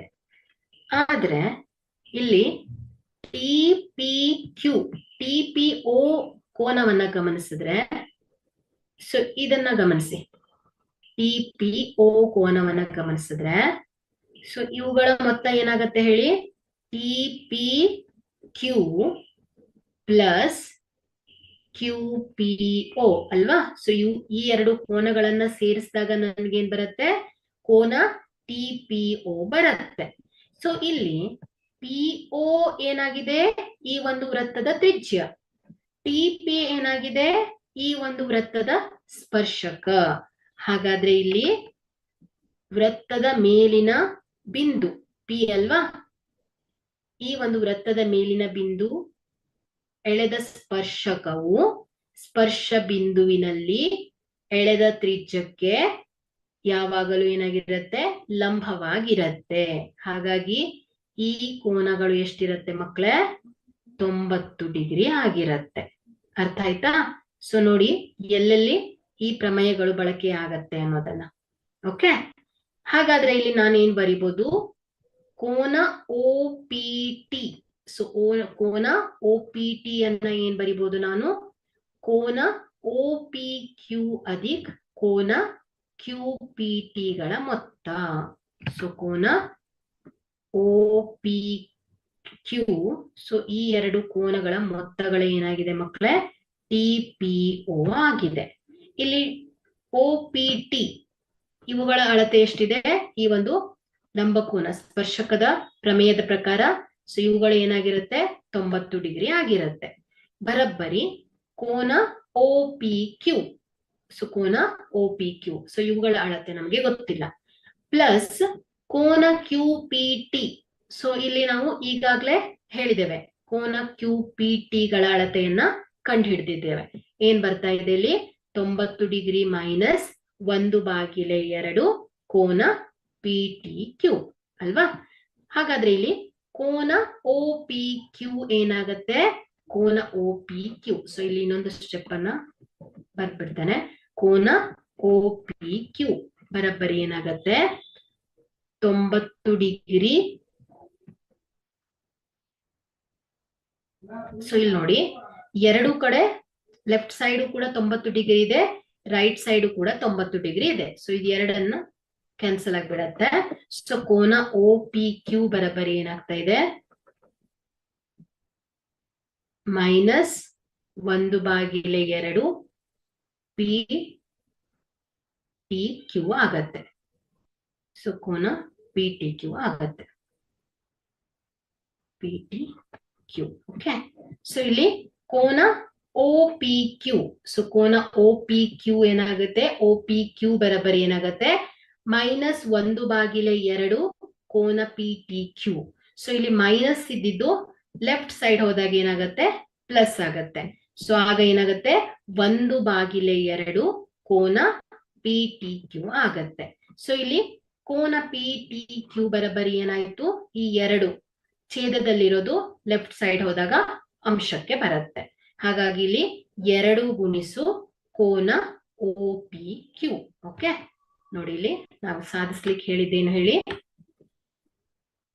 ನೋಡಿ ಸಾಧನೆ. ಕೋನ ಪಿ ಟಿ ಕ್ಯೂ ಬರಬರಿ ಏನಾಯ್ತು ಮಕ್ಕಳೇ, 2 ಗುಣಿಸು ಕೋನ O P Q. Okay, so ಇದೇನು ಪ್ರೂಫ್.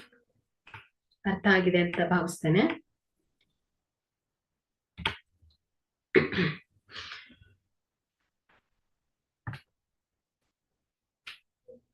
ಓಕೆ, ಇಲ್ಲಿ ಎರಡನೇ ಪ್ರಶ್ನೆಯನ್ನ ನೋಡಿ.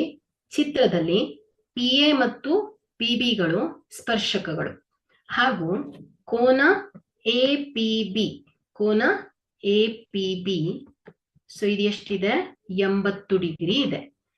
ಅದೇ ರೀತಿ ಕೋನ ಎ ಒ ಬಿಗೆ ಸಮನಾದದ್ದು. ಸೊ ಕೋನ ಎ ಒ ಬಿಗೆ ಸಮನಾದದ್ದು ಹೇಳ್ತೀರಾ ಯಾರಾದ್ರೂ? ಕೋನ ಎ ಒ ಬಿಗೆ ಸಮನಾದದ್ದು ಯಾವುದು? 2 ಪ್ರಮೇಯಗಳನ್ನ ನೆನ್ಪಿಟ್ಕೊಳ್ಬೇಕು. ಸೊ ಇವುಗಳ ಆಧಾರದ ಮೇಲೆ ಸಮಸ್ಯೆಗಳು ಬರ್ತಾ ಹೋಗುತ್ತೆ. ಕೆಲವೊಂದು ಪ್ರಾಬ್ಲಮ್ಸ್ ಗಳನ್ನ ಮತ್ತೆ ಥಿಯರಮ್ಸ್ ಗಳನ್ನು ಕೂಡ ಇವುಗಳ ಆಧಾರದಲ್ಲೇ ನಾವು ಪ್ರೂವ್ ಮಾಡ್ತಾ ಹೋಗ್ತೇವೆ. ಓಕೆ, ಸೊ ನೋಡಿ ಇಲ್ಲಿ ಎ ಒ ಬಿ ಪಿ ಇದು ಒಂದು ಚತುರ್ಭುಜ ಅಲ್ವಾ? ಸೊ ಈ ಚತುರ್ಭುಜದಲ್ಲಿ ಒಳಕೋನಗಳ ಮೊತ್ತ ಏನಿರುತ್ತೆ ಹೇಳಿ? ಒಳಕೋನಗಳ ಮೊತ್ತ, ಚತುರ್ಭುಜದಲ್ಲಿ ಒಳಕೋನಗಳ ಮೊತ್ತ ಏನಿರುತ್ತೆ ಹೇಳ್ತೀರಾ ಯಾರಾದ್ರೂ? ಕೋನ ಎ ಪ್ಲಸ್ ಕೋನ ಒ ಕೋನ ಬಿ ಅಧಿಕ್ ಕೋನ P, A P B short ಆಗಿ ಕೋನ ಪಿ, ಕೋನ ಎ, ಕೋನ ಒ ಮತ್ತು ಕೋನ ಬಿ ಅಂತ ಬರೆದಿದೆ. ಸೊ ಒಳಕೋನಗಳ ಮೊತ್ತ, ತ್ರಿಭುಜದ ಒಳಕೋನಗಳ ಮೊತ್ತ ಏನಿರುತ್ತೆ? 180 ಡಿಗ್ರಿ. ಹಾಗಾದ್ರೆ ಚತುರ್ಭುಜದಲ್ಲಿ ಒಳಕೋನಗಳ ಮೊತ್ತ ಏನಿರುತ್ತೆ? 360 ಡಿಗ್ರಿ ಆಗಿರುತ್ತೆ. ನೋಡಿ ಇಲ್ಲಿ ಎ ಪಿ ಬಿ ಅಳತೆಯನ್ನ ಕೊಟ್ಬಿಟ್ಟಿದ್ದಾರೆ ಅವರು. ಇಲ್ಲಿ ಓ ಎ ಏನಾಗಿದೆ? ಈ ಒಂದು ವೃತ್ತದ ತ್ರಿಜ್ಯ. ಓ ಎ ಮತ್ತು ಒ ಬಿಗಳು ಏನಾಗುತ್ತೆ ಮಕ್ಕಳೇ? ಈ ಒಂದು ವೃತ್ತದ ತ್ರಿಜ್ಯಗಳು. ಇಲ್ಲಿ ಎ ಪಿ ಮತ್ತು ಪಿ ಬಿಗಳು ಏನಾಗುತ್ತೆ? ಈ ಒಂದು ವೃತ್ತಕ್ಕೆ ಎಳೆದ ಸ್ಪರ್ಶಕಗಳು ಅಲ್ವಾ? ಹಾಗಾದ್ರೆ ಇಲ್ಲಿ ಸ್ಪರ್ಶಕ ಪ್ರಮೇಯದ ಪ್ರಕಾರ ಏನ್ ಹೇಳ್ಬೋದು? ವೃತ್ತದ ಮೇಲಿನ ಬಿಂದುವಿನಿಂದ ಎಳೆದ ಸ್ಪರ್ಶಕವು ಸ್ಪರ್ಶಕ ಬಿಂದುವಿನಲ್ಲಿ ಎಳೆದ ತ್ರಿಜ್ಯಕ್ಕೆ ಲಂಬವಾಗಿರುತ್ತೆ. ಹಾಗಾದ್ರೆ ಇಲ್ಲಿ ನೋಡಿ, ಕೋನ ಎ ಎಷ್ಟಿದೆ? 90 ಡಿಗ್ರಿ. ಕೋನ ಬಿ ಎಷ್ಟಿದೆ? 90 ಡಿಗ್ರಿ. ಸೊ ಈ ಒಂದು ಪ್ರಮೇಯದಿಂದ ನಮ್ಗೆ ಏನ್ ಗೊತ್ತಾಯ್ತು? ಈ ಕೋನಗಳ ಅಳತೆ ಕೂಡ ಗೊತ್ತಾಗಿದೆ. ಹಾಗಾದ್ರೆ ಇಲ್ಲಿ ಕೋನ ಎ ಎಷ್ಟಾಯ್ತು ಮಕ್ಕಳೇ? 90 ಡಿಗ್ರಿ. ಉತ್ತರವನ್ನ ಹೇಳಿ, ಟ್ರೈ ಮಾಡಿ ನೀವು. ಕೋನ ಓ ಅಧಿಕ್ ಕೋನ ಬಿ 90 ಡಿಗ್ರಿ ಅಧಿಕ್ ಕೋನ ಪಿ ಅಂದ್ರೆ ಕೋನ ಎ ಪಿ ಬಿ ಎಷ್ಟಿದೆ? 80 ಡಿಗ್ರಿ ಬರೋಬ್ಬರಿ 360 ಡಿಗ್ರಿ. ಸೊ ಇದೇನಾಗತ್ತೆ? 90 ಎಷ್ಟಾಗುತ್ತೆ? 180 ಅಧಿಕ್ 80 ಡಿಗ್ರಿ ಅಧಿಕ್ ಕೋನ ಓ ಬರೋಬ್ಬರಿ ಎಷ್ಟಾಗತ್ತೆ? 360 ಡಿಗ್ರಿ. ಸೊ ಇದೇನಾಗುತ್ತೆ? ಕೋನ ಓ ಅಧಿಕ್ ಇದೆಷ್ಟು ಬರುತ್ತೆ? 260 ಡಿಗ್ರಿ ಬರೋಬ್ಬರಿ 360 ಡಿಗ್ರಿ. ಉತ್ತರವನ್ನ ಹೇಳ್ತೀರಾ? ಕೋನ ಓ ಬರೋಬ್ಬರಿ ಏನಾಗತ್ತೆ? 360 ಡಿಗ್ರಿ ಮೈನಸ್ 260 ಡಿಗ್ರಿ. ಸೊ ಇದೇನಾಯ್ತು? ಕೋನ ಓ ಬರಬರಿ ಎಷ್ಟಾಯ್ತು 100 ಡಿಗ್ರಿ ಆಗತ್ತೆ. ಹಾಗಾದ್ರೆ ಇಲ್ಲಿ ಕೋನ ಎ ಒ ಬಿ ಏನಾಗತ್ತೆ 100 ಡಿಗ್ರಿ. ಬಿ ಏನಾಯ್ತು ಈ ಒಂದು ಪ್ರಶ್ನೆಗೆ ಸರಿಯಾದ ಉತ್ತರ. ಓಕೆ, ಇಲ್ಲ ಇನ್ನೊಂದು ರೀತಿ ಕೂಡ ಹೇಳ್ಬೋದು ನೋಡಿ. ಇಲ್ಲಿ ಎ ಬಿ ಒಂದು ಚತುರ್ಭುಜದಲ್ಲಿ ಇಲ್ಲಿ ಎ ಬಿ ಏನಾಗಿದೆ ನೋಡಿ, ಕೋನ ಎ ಮತ್ತು ಕೋನ ಬಿ. ಸೊ ಇದು ಎರಡು 90 ಡಿಗ್ರಿ ಇದೆ, ಎರಡು ಕೂಡ 90 ಡಿಗ್ರಿ ಇದೆ. ಸೊ ಇವುಗಳ ಮೊತ್ತ ಏನಾಗಿದೆ 180 ಡಿಗ್ರಿ ಬಂದಿದೆ. ಅದೇ ರೀತಿ ಉಳಿದಿರೋದು, ಸೊ ಟೋಟಲ್ ಆಗಿ ಈ ಚತುರ್ಭುಜದ ಒಳಕೋನಗಳ ಮೊತ್ತ ಎಷ್ಟು 360 ಡಿಗ್ರಿ. ಹಾಗಾಗಿ ಇಲ್ಲಿ ಕೋನ ಓ 100 ಡಿಗ್ರಿ ಆದರೆ ಕೋನ ಪಿ ಏನಾಗಿದೆ 80 ಡಿಗ್ರಿ. ಸೊ ಇವುಗಳ ಮೊತ್ತ, ಅಭಿಮುಖ ಕೋನಗಳ ಮೊತ್ತಗಳು. ಓಕೆ, ಮುಂದಿನದನ್ನು ನೋಡೋಣ.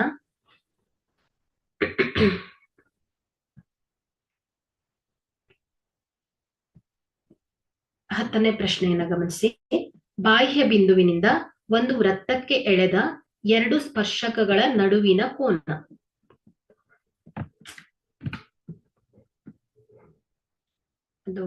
ಬಾಹ್ಯ ಬಿಂದುವಿನಿಂದ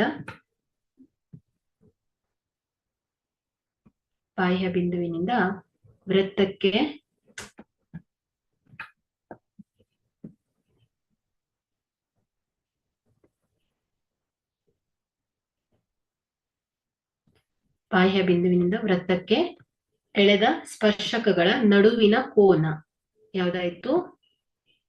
ಇದು ಎ ಬಿ ಕೇಂದ್ರ.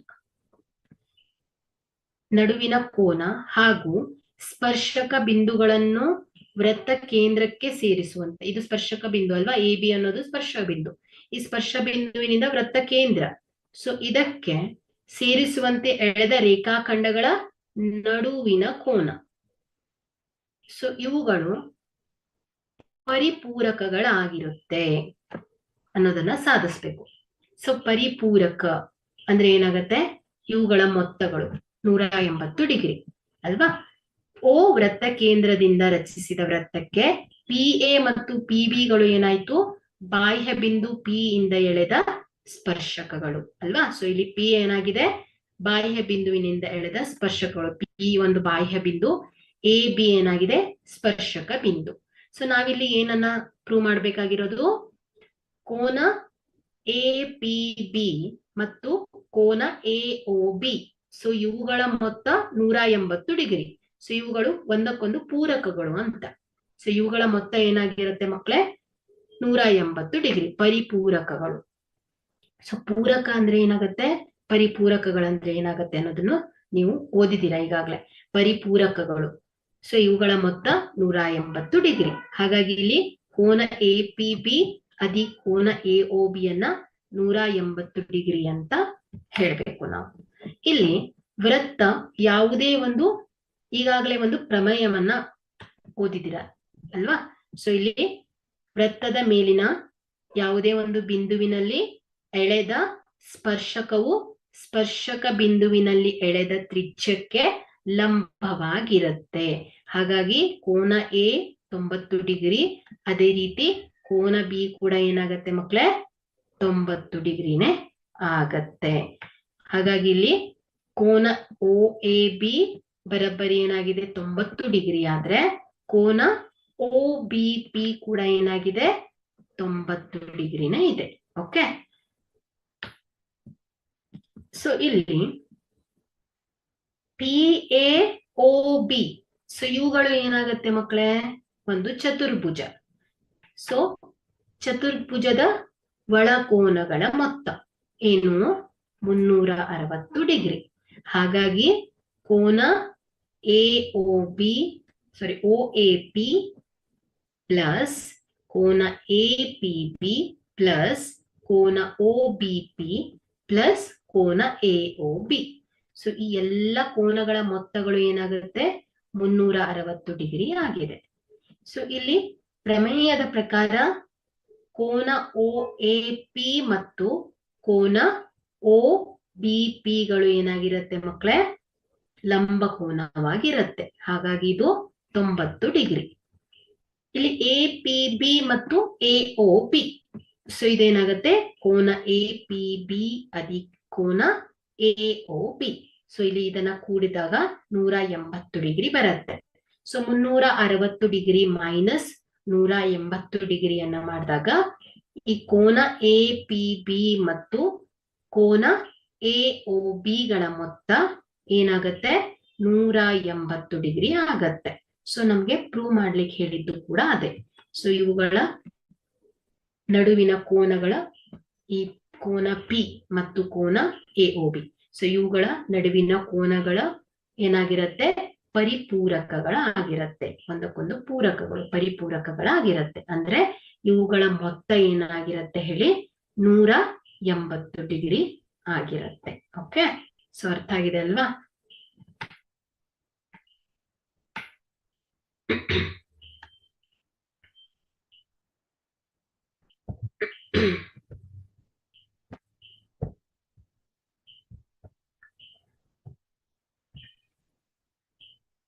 ನೋಡಿ, ಒಂದು ವೃತ್ತವನ್ನು 2 ಬಿಂದುಗಳಲ್ಲಿ ಛೇದಿಸುವ ಸರಳ ರೇಖೆಯು.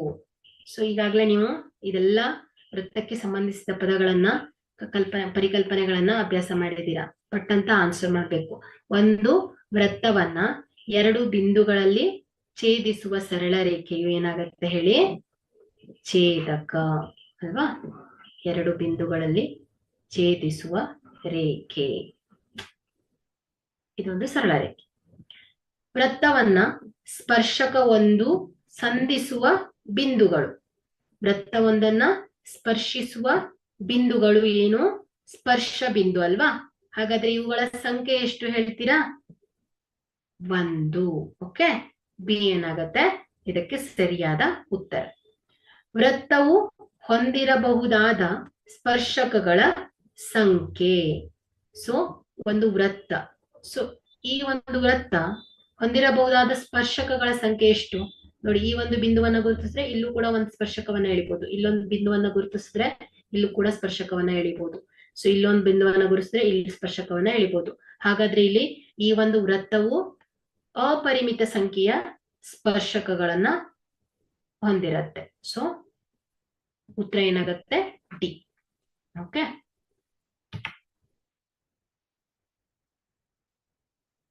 ಈ 2 ಪ್ರಾಬ್ಲಮ್ಸ್ ಗಳನ್ನ ನೀವು ಮಾಡ್ಕೊಳ್ಳಿ, ಹೋಮ್ವರ್ಕ್ ತಗೊಂಡ್ಬಿಡಿ. ವೃತ್ತದ ವ್ಯಾಸದ ಅಂತ್ಯ ಬಿಂದುಗಳಲ್ಲಿ ವೃತ್ತಕ್ಕೆ ಎಳೆದ ಸ್ಪರ್ಶಕಗಳು. ಸೊ ಅದೇ ರೀತಿ ಚಿತ್ರದಲ್ಲಿ ಓ ವೃತ್ತ ಕೇಂದ್ರ ನೋಡಿ, ನೋಟ್ ಮಾಡ್ಕೊಬಿಡಿ.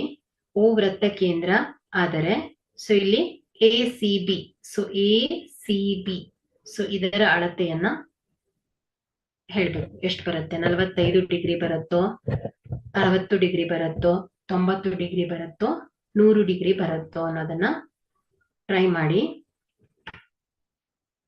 ಅದೇ ರೀತಿ ಇಲ್ಲಿ ನೋಡಿ, ಒಂದು ವೃತ್ತಕ್ಕೆ ಬಾಹ್ಯ ಬಿಂದುವಿನಿಂದ ಎಳೆಯಬಹುದಾದ ಸ್ಪರ್ಶಕಗಳ ಗರಿಷ್ಠ ಸಂಖ್ಯೆ. ಸೊ ಇದು ಕೂಡ ಗೊತ್ತಿದೆ ನಿಮ್ಗೆ, ಸೊ ಇದು ಕೂಡ ಟ್ರೈ ಮಾಡಿ. ವೃತ್ತಕ್ಕೆ ಬಾಹ್ಯ ಬಿಂದುವಿನಿಂದ ಎಳೆಯಬಹುದಾದ ಸ್ಪರ್ಶಕಗಳ ಗರಿಷ್ಠ ಸಂಖ್ಯೆ. ಅದೇ ರೀತಿ ಇದು ಕೂಡ ಈಗಾಗಲೇ ನಾವು ಒಂದು ಪ್ರಮೇಯವನ್ನ, ಉದಾಹರಣೆಗಳನ್ನ ನೋಡಿದ್ರಿ ಅಲ್ವಾ? ಸೊ ಪರಿಪೂರಕ ಕೋನಗಳ ಮೊತ್ತ 180 ಡಿಗ್ರಿ ಇದೆ ಅಂತ. ಸೊ ಇಲ್ಲಿ ಚಿತ್ರದಲ್ಲಿ ಓ ವೃತ್ತ ಕೇಂದ್ರ, ಪಿ ಎ ಮತ್ತು ಪಿ ಬಿ ಗಳು ಏನಾಗಿದೆ, ಸ್ಪರ್ಶಕಗಳು. ಇಲ್ಲಿ ಕೋನ ಎ ಮತ್ತು ಈ ಒಂದು ಲಂಬಕೋನ ಪ್ರಮೇಯದ ಪ್ರಕಾರ ಕೋನ ಎ ಮತ್ತು ಕೋನ ಬಿ ಗಳು ಏನಾಗುತ್ತೆ ಮಕ್ಕಳೇ, 90 ಡಿಗ್ರಿ ಇರುತ್ತೆ. ಹಾಗಾದ್ರೆ ಇಲ್ಲಿ ಕೋನ ಪಿ ಮತ್ತು ಕೋನ ಓ ಗಳು ಏನಾಗುತ್ತೆ, ಪರಿಪೂರಕ ಕೋನಗಳು. ಹಾಗಾಗಿ ಇವುಗಳ ಮೊತ್ತ ಏನಾಗಿರುತ್ತೆ, 180 ಡಿಗ್ರಿ ಆಗಿರುತ್ತೆ ಅಲ್ವಾ? ಸೊ ಟ್ರೈ ಮಾಡಿ. ಅದೇ ರೀತಿ ಇದು ಕೂಡ, ಇಲ್ಲೂ ಒಂದು ಚತುರ್ಭುಜ ಫಾರ್ಮ್ ಆಗ್ತಾ ಇದೆ. ಇಲ್ಲಿ ಪಿ ಟಿ ಮತ್ತು ಪಿ ಕ್ಯೂ, ಸೊ ಇವುಗಳು ಏನಾಗಿದೆ, ವೃತ್ತಕ್ಕೆ ಎಳೆದ ಸ್ಪರ್ಶಕಗಳು, ಬಾಹ್ಯ ಬಿಂದುವಿನಿಂದ ವೃತ್ತಕ್ಕೆ ಎಳೆದ ಸ್ಪರ್ಶಕಗಳು. ಹಾಗಾಗಿ ನಿಮ್ಗೆ ಕೋನ ಪಿ ಕೂಡ ಗೊತ್ತಿದೆ, ಕೋನ ಕ್ಯೂ ಕೂಡ ಗೊತ್ತಿದೆ. ಕೋನ ಓ ಅನ್ನ ಅವರೇ ಕೊಟ್ಬಿಟ್ಟಿದ್ದಾರೆ. ಹಾಗಾಗಿ ನೀವು ಈಸಿಯಾಗಿ ಈ ಕೋನ ಪಿ ಟಿ ಕ್ಯೂ ದ ಅಳತೆಯನ್ನ ನೀವೇ ಹೇಳ್ಬೋದು. ಸೊ ಇದನ್ನ ಕೂಡ ಟ್ರೈ ಮಾಡಿ. Okay, similar problem. ಸೊ ಇದನ್ನು ಕೂಡ ನೀವು ಟ್ರೈ ಮಾಡಿ. ಅದೇ ರೀತಿ ಇದನ್ನ ನೋಡಿ, ಇಲ್ಲೂ ಕೂಡ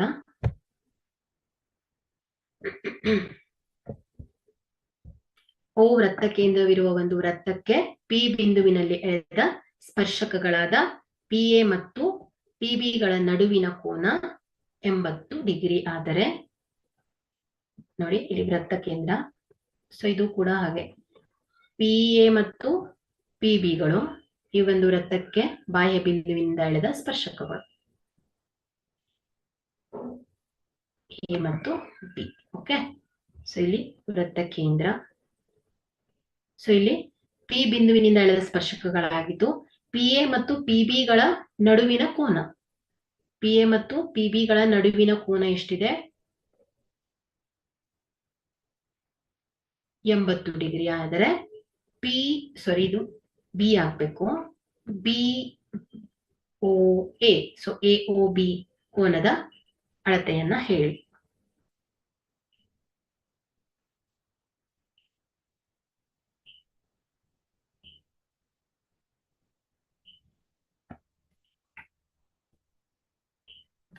ಸೊ ಈ ಚಿತ್ರದಲ್ಲಿ ಪಿ ಕ್ಯೂ ಮತ್ತು P R, so P Q ಮತ್ತು ಪಿ ಆರ್ ಗಳು ಸ್ಪರ್ಶಕಗಳು, ಪಿ ಕ್ಯೂ ಮತ್ತು ಪಿ ಆರ್ ಗಳು ಸ್ಪರ್ಶಕಗಳು.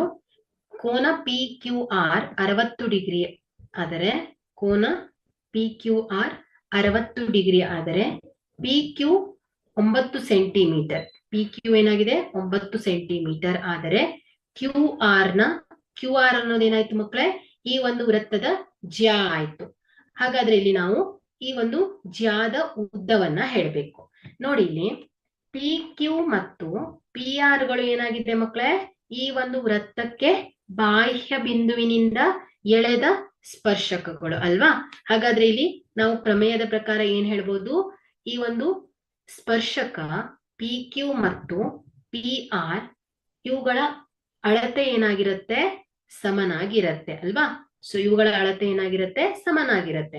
ಹಾಗಾಗಿ ಇಲ್ಲಿ ಪಿ ಕ್ಯೂ 9 ಸೆಂಟಿಮೀಟರ್ ಆದರೆ ಪಿ ಆರ್ ಕೂಡ ಏನಾಗತ್ತೆ ಮಕ್ಕಳೇ? 9 ಸೆಂಟಿಮೀಟರ್ ಆಗತ್ತೆ. ಸೊ ಇಲ್ಲಿ ತ್ರಿಭುಜ ಆರ್ ಕ್ಯೂ ಪಿ, ಈ ತ್ರಿಭುಜವನ್ನ ಗಮನಿಸಿದ್ರೆ ಪಿ ಕ್ಯೂ ಮತ್ತು ಪಿ ಆರ್ ಗಳೇನಾಯ್ತು? ಈ ತ್ರಿಭುಜದ ಬಾಹುಗಳು ಅಲ್ವಾ? ಹಾಗಾದ್ರೆ ಇಲ್ಲಿ ಪಿ ಕ್ಯೂ ಬಾಹು ಪಿ ಆರ್ ಬಾಹುವಿಗೆ ಸಮನಾದ್ರೆ ಅದರ ಅಭಿಮುಖ ಕೋನಗಳು, ಅವುಗಳ ಅಳತೆಗಳು ಕೂಡ ಏನಾಗತ್ತೆ ಹೇಳಿ? ಸಮನಾಗಿರತ್ತೆ. ಹಾಗಾದ್ರೆ ಇಲ್ಲಿ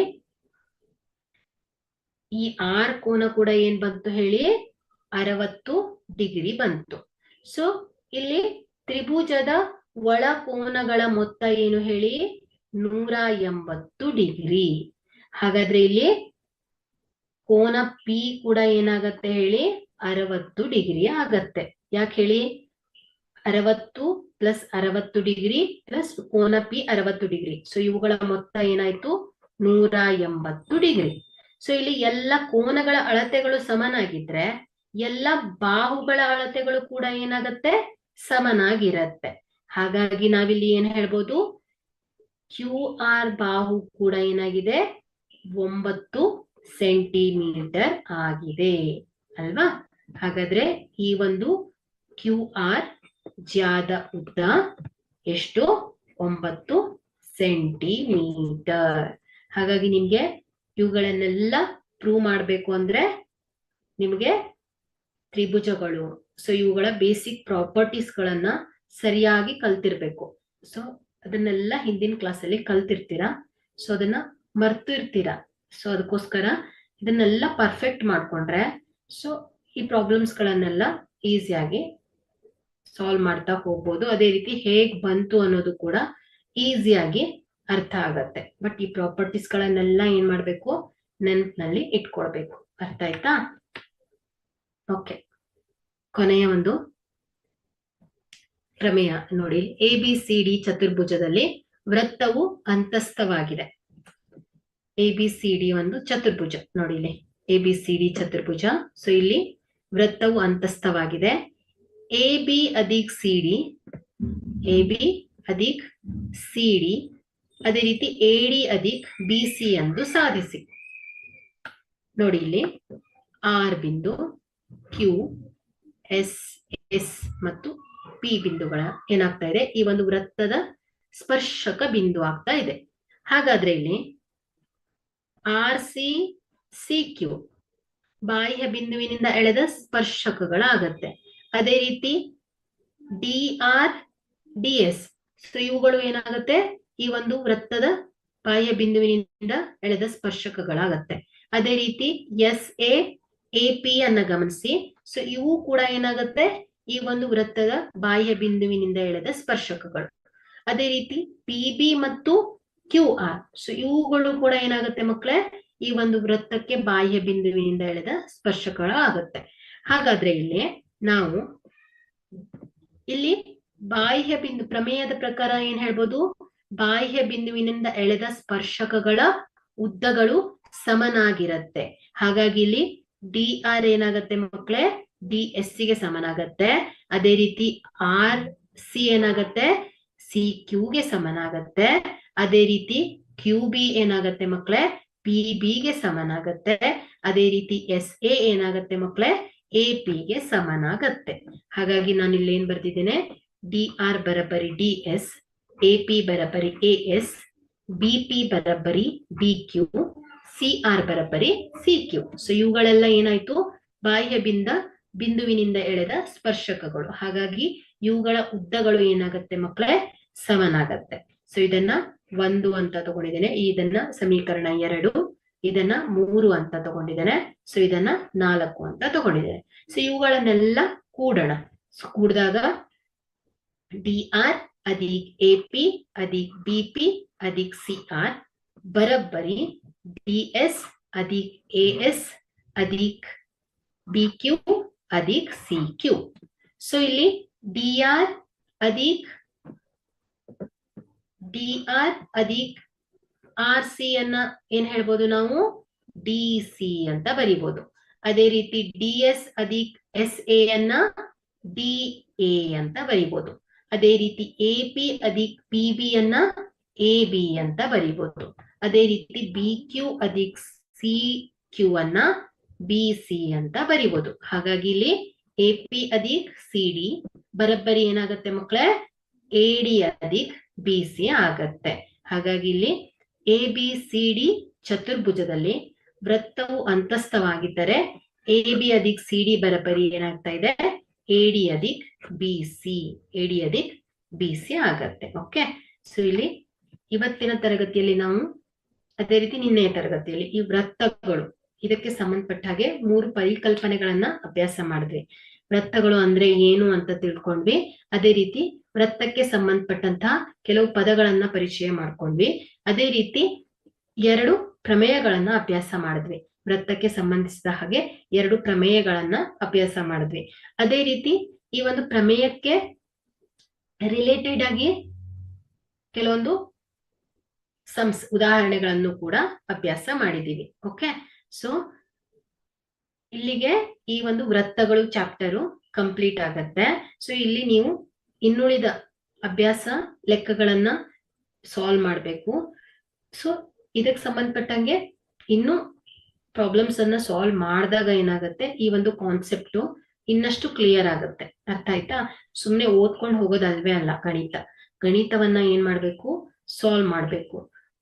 ಆದಷ್ಟು ಪ್ರಾಬ್ಲಮ್ಸ್ ಗಳನ್ನ ಸಾಲ್ವ್ ಮಾಡಿ ತೆಗಿಬೇಕು. ಸುಮ್ನೆ ಓದೋದ್ರಿಂದ ಪ್ರಯೋಜನನೇ ಇಲ್ಲ. ಅದೇ ರೀತಿ ಹಿಂದಿನ ತರಗತಿಯಲ್ಲೆಲ್ಲ ಪ್ರಾಪರ್ಟೀಸ್ಗಳು, ಕಾನ್ಸೆಪ್ಟ್ ಗಳನ್ನ ಕಲ್ತಿರ್ತೀರಲ್ವಾ, ಸೊ ಅದನ್ನೆಲ್ಲ ನೆನ್ಪು ಮಾಡ್ಕೊಳ್ಬೇಕು. ಸೊ ಅವುಗಳೆಲ್ಲ ಕೂಡ ಏನಾಗತ್ತೆ, ಈ ಒಂದು ಕ್ಲಾಸ್ ಅಲ್ಲಿ ಹೆಲ್ಪ್ ಆಗತ್ತೆ.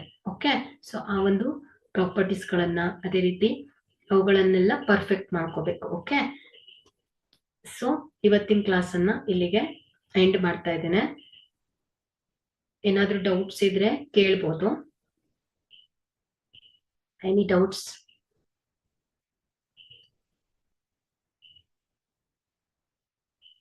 ಸ್ವಲ್ಪ ಇವತ್ತೇ ಸ್ಪೀಡ್ ಆಗಿರ್ಬೋದು, ಯಾಕಂದ್ರೆ ಬಹಳ ಪ್ರಾಬ್ಲಮ್ಸ್ ಗಳನ್ನ ಸಾಲ್ವ್ ಮಾಡಿ ಡಿಫ್ರೆಂಟ್ ಆಗಿರೋ ಪ್ರಾಬ್ಲಮ್ಸ್ ಗಳನ್ನ ಹೇಳ್ಬೇಕಾಗಿರತ್ತೆ. ಸೊ ಆಗ ಸ್ವಲ್ಪ ಟೈಮ್ ಹಿಡಿಯತ್ತೆ. ಹಾಗಾಗಿ ಸ್ವಲ್ಪ ಫಾಸ್ಟ್ ಆಗಿದೆ. ಸೊ ರಿಪೀಟ್ ವಿಡಿಯೋಸ್ ಗಳನ್ನ ನೋಡಿ, ರಿಪೀಟೆಡ್ ಆಗಿ ಪ್ರಾಬ್ಲಮ್ಸ್ ಗಳನ್ನ ನೋಡಿ ಅರ್ಥ ಆಗುತ್ತೆ. Okay, okay, once again thank you all.